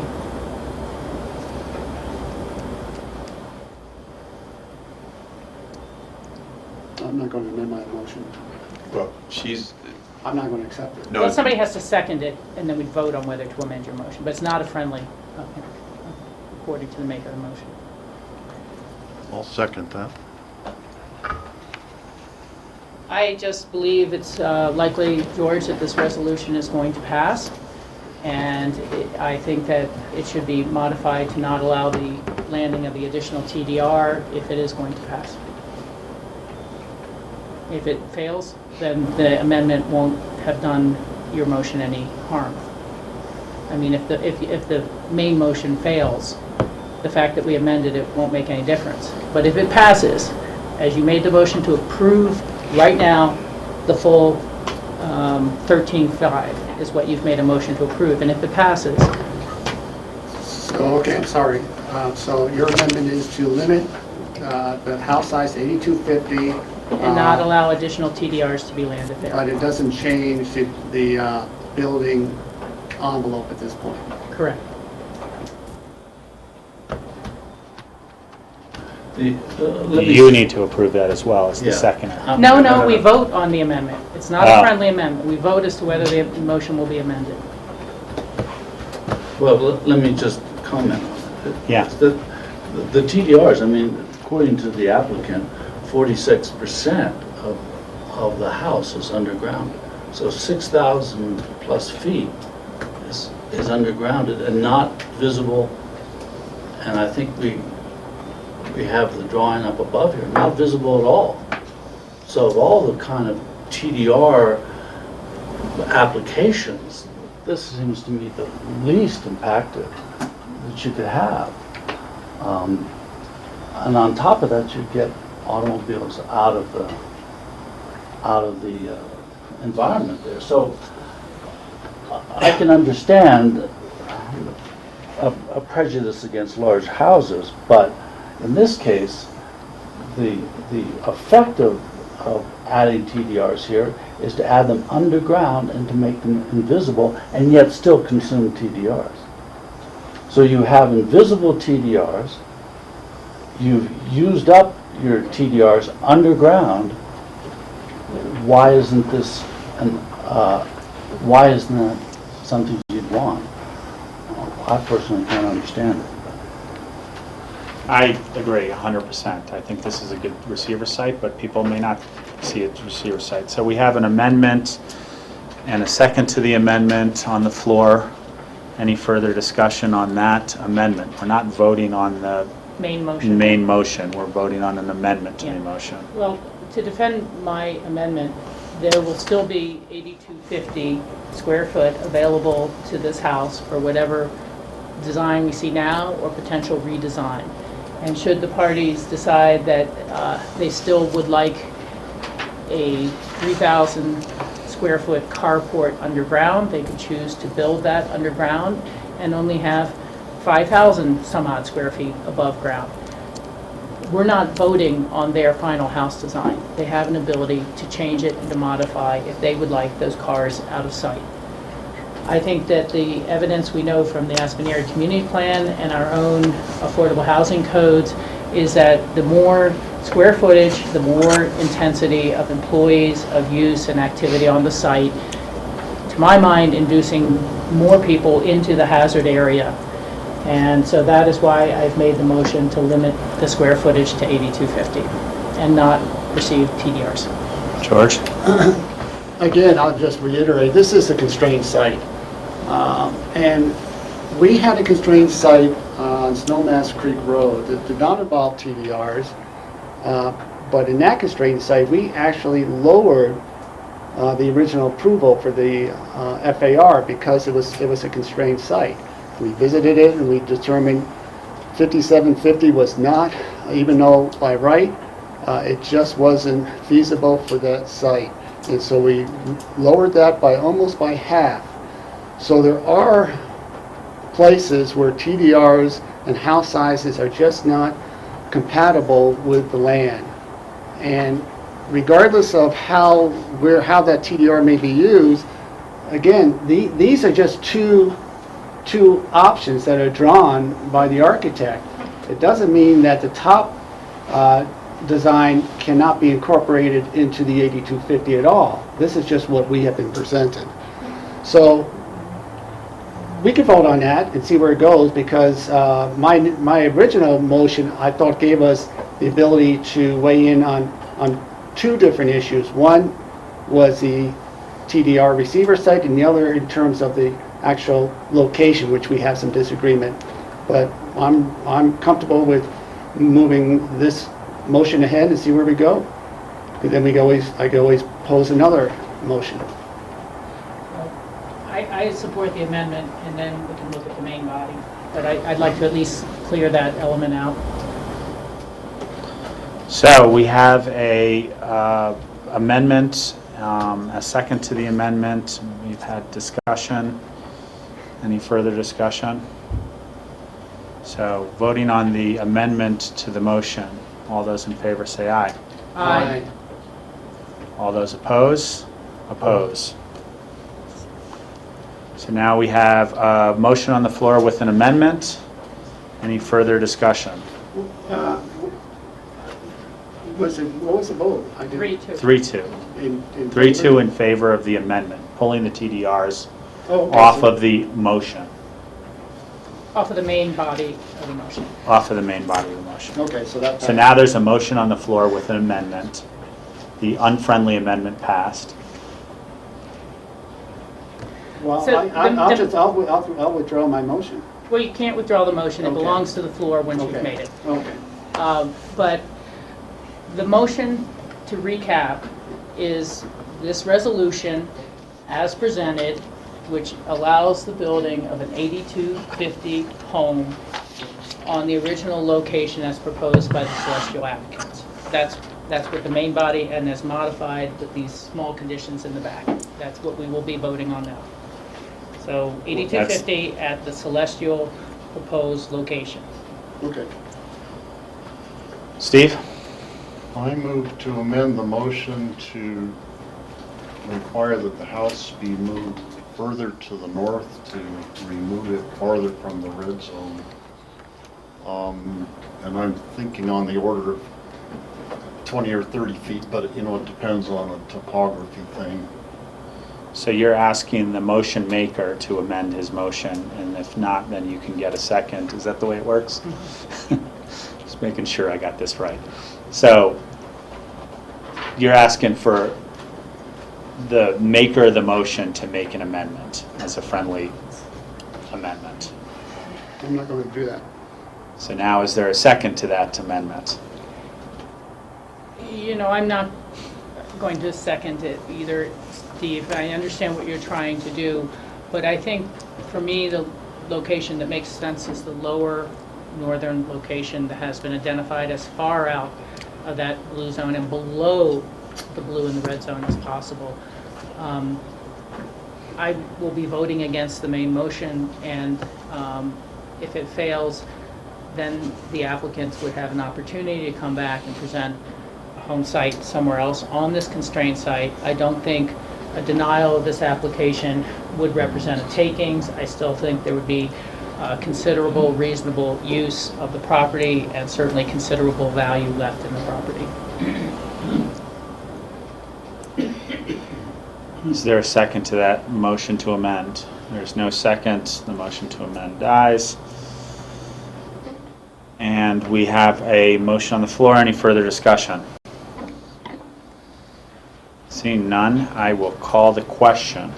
Could you reiterate with the amendment what the motion So the motion is the resolution that we have in our packet, which is to allow the proposed building envelope that has been presented by the application without the use of a landing site for TDRs. Of course, this is a activity envelope and site plan review, special review, GMQS. Well, it was a GMQS for TDR receiver site, so that part has been taken out pursuant to the hearing officer's determination. Of course, the applicant still has to go through building plans and submittal and those sorts of reviews. So this is not the end in terms of the exact design or the exact everything. It's the site activity envelope and site plan review. It's hardly the end. So, does that clarify for you? Okay, I will call the question. All those in favor say aye. Aye. Oppose? Nay. Motion passes. Thank you, everybody, for all your time. Mr. Chair, may I ask a question? Yes. Since an 8250 house has been approved at the location as proposed, and maybe this is a question for staff as well, is site plan review required now for the 8250 house? Or does this constitute site plan review as shown? I think it's a question for staff. And perhaps it's something staff wants to deliberate on. Yeah. Well, I mean, I think you've been presented with, the house design and pretty much the representations that the mitigation is the same for the 13250 versus the 8250. So from that perspective, This constitutes site plan review. This is site plan review for the house that you're seeing on the bottom there.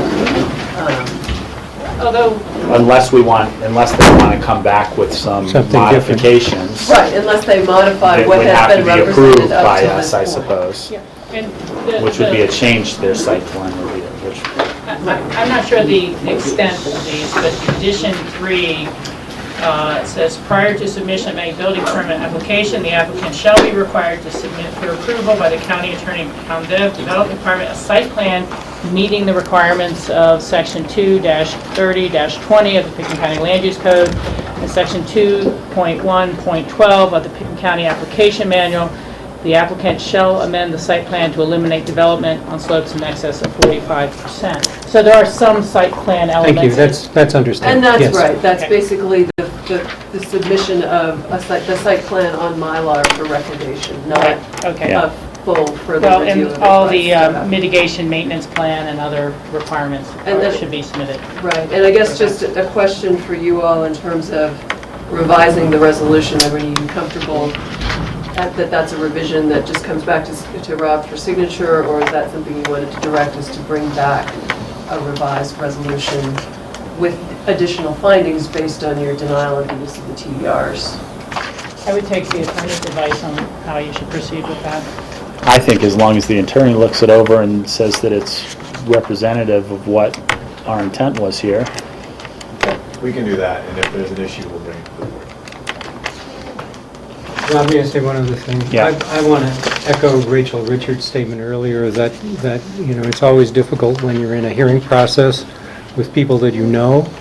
And so I want to just emphasize how much I respect and care about the views of people that have come before this in opposition, just as I hope that they respect our position and our need to properly represent the client.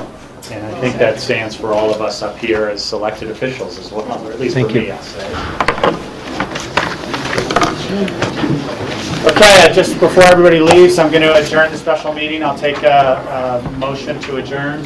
So moved. First, second, all those in favor say aye. Aye. Aye. Thanks. Thank you, everybody.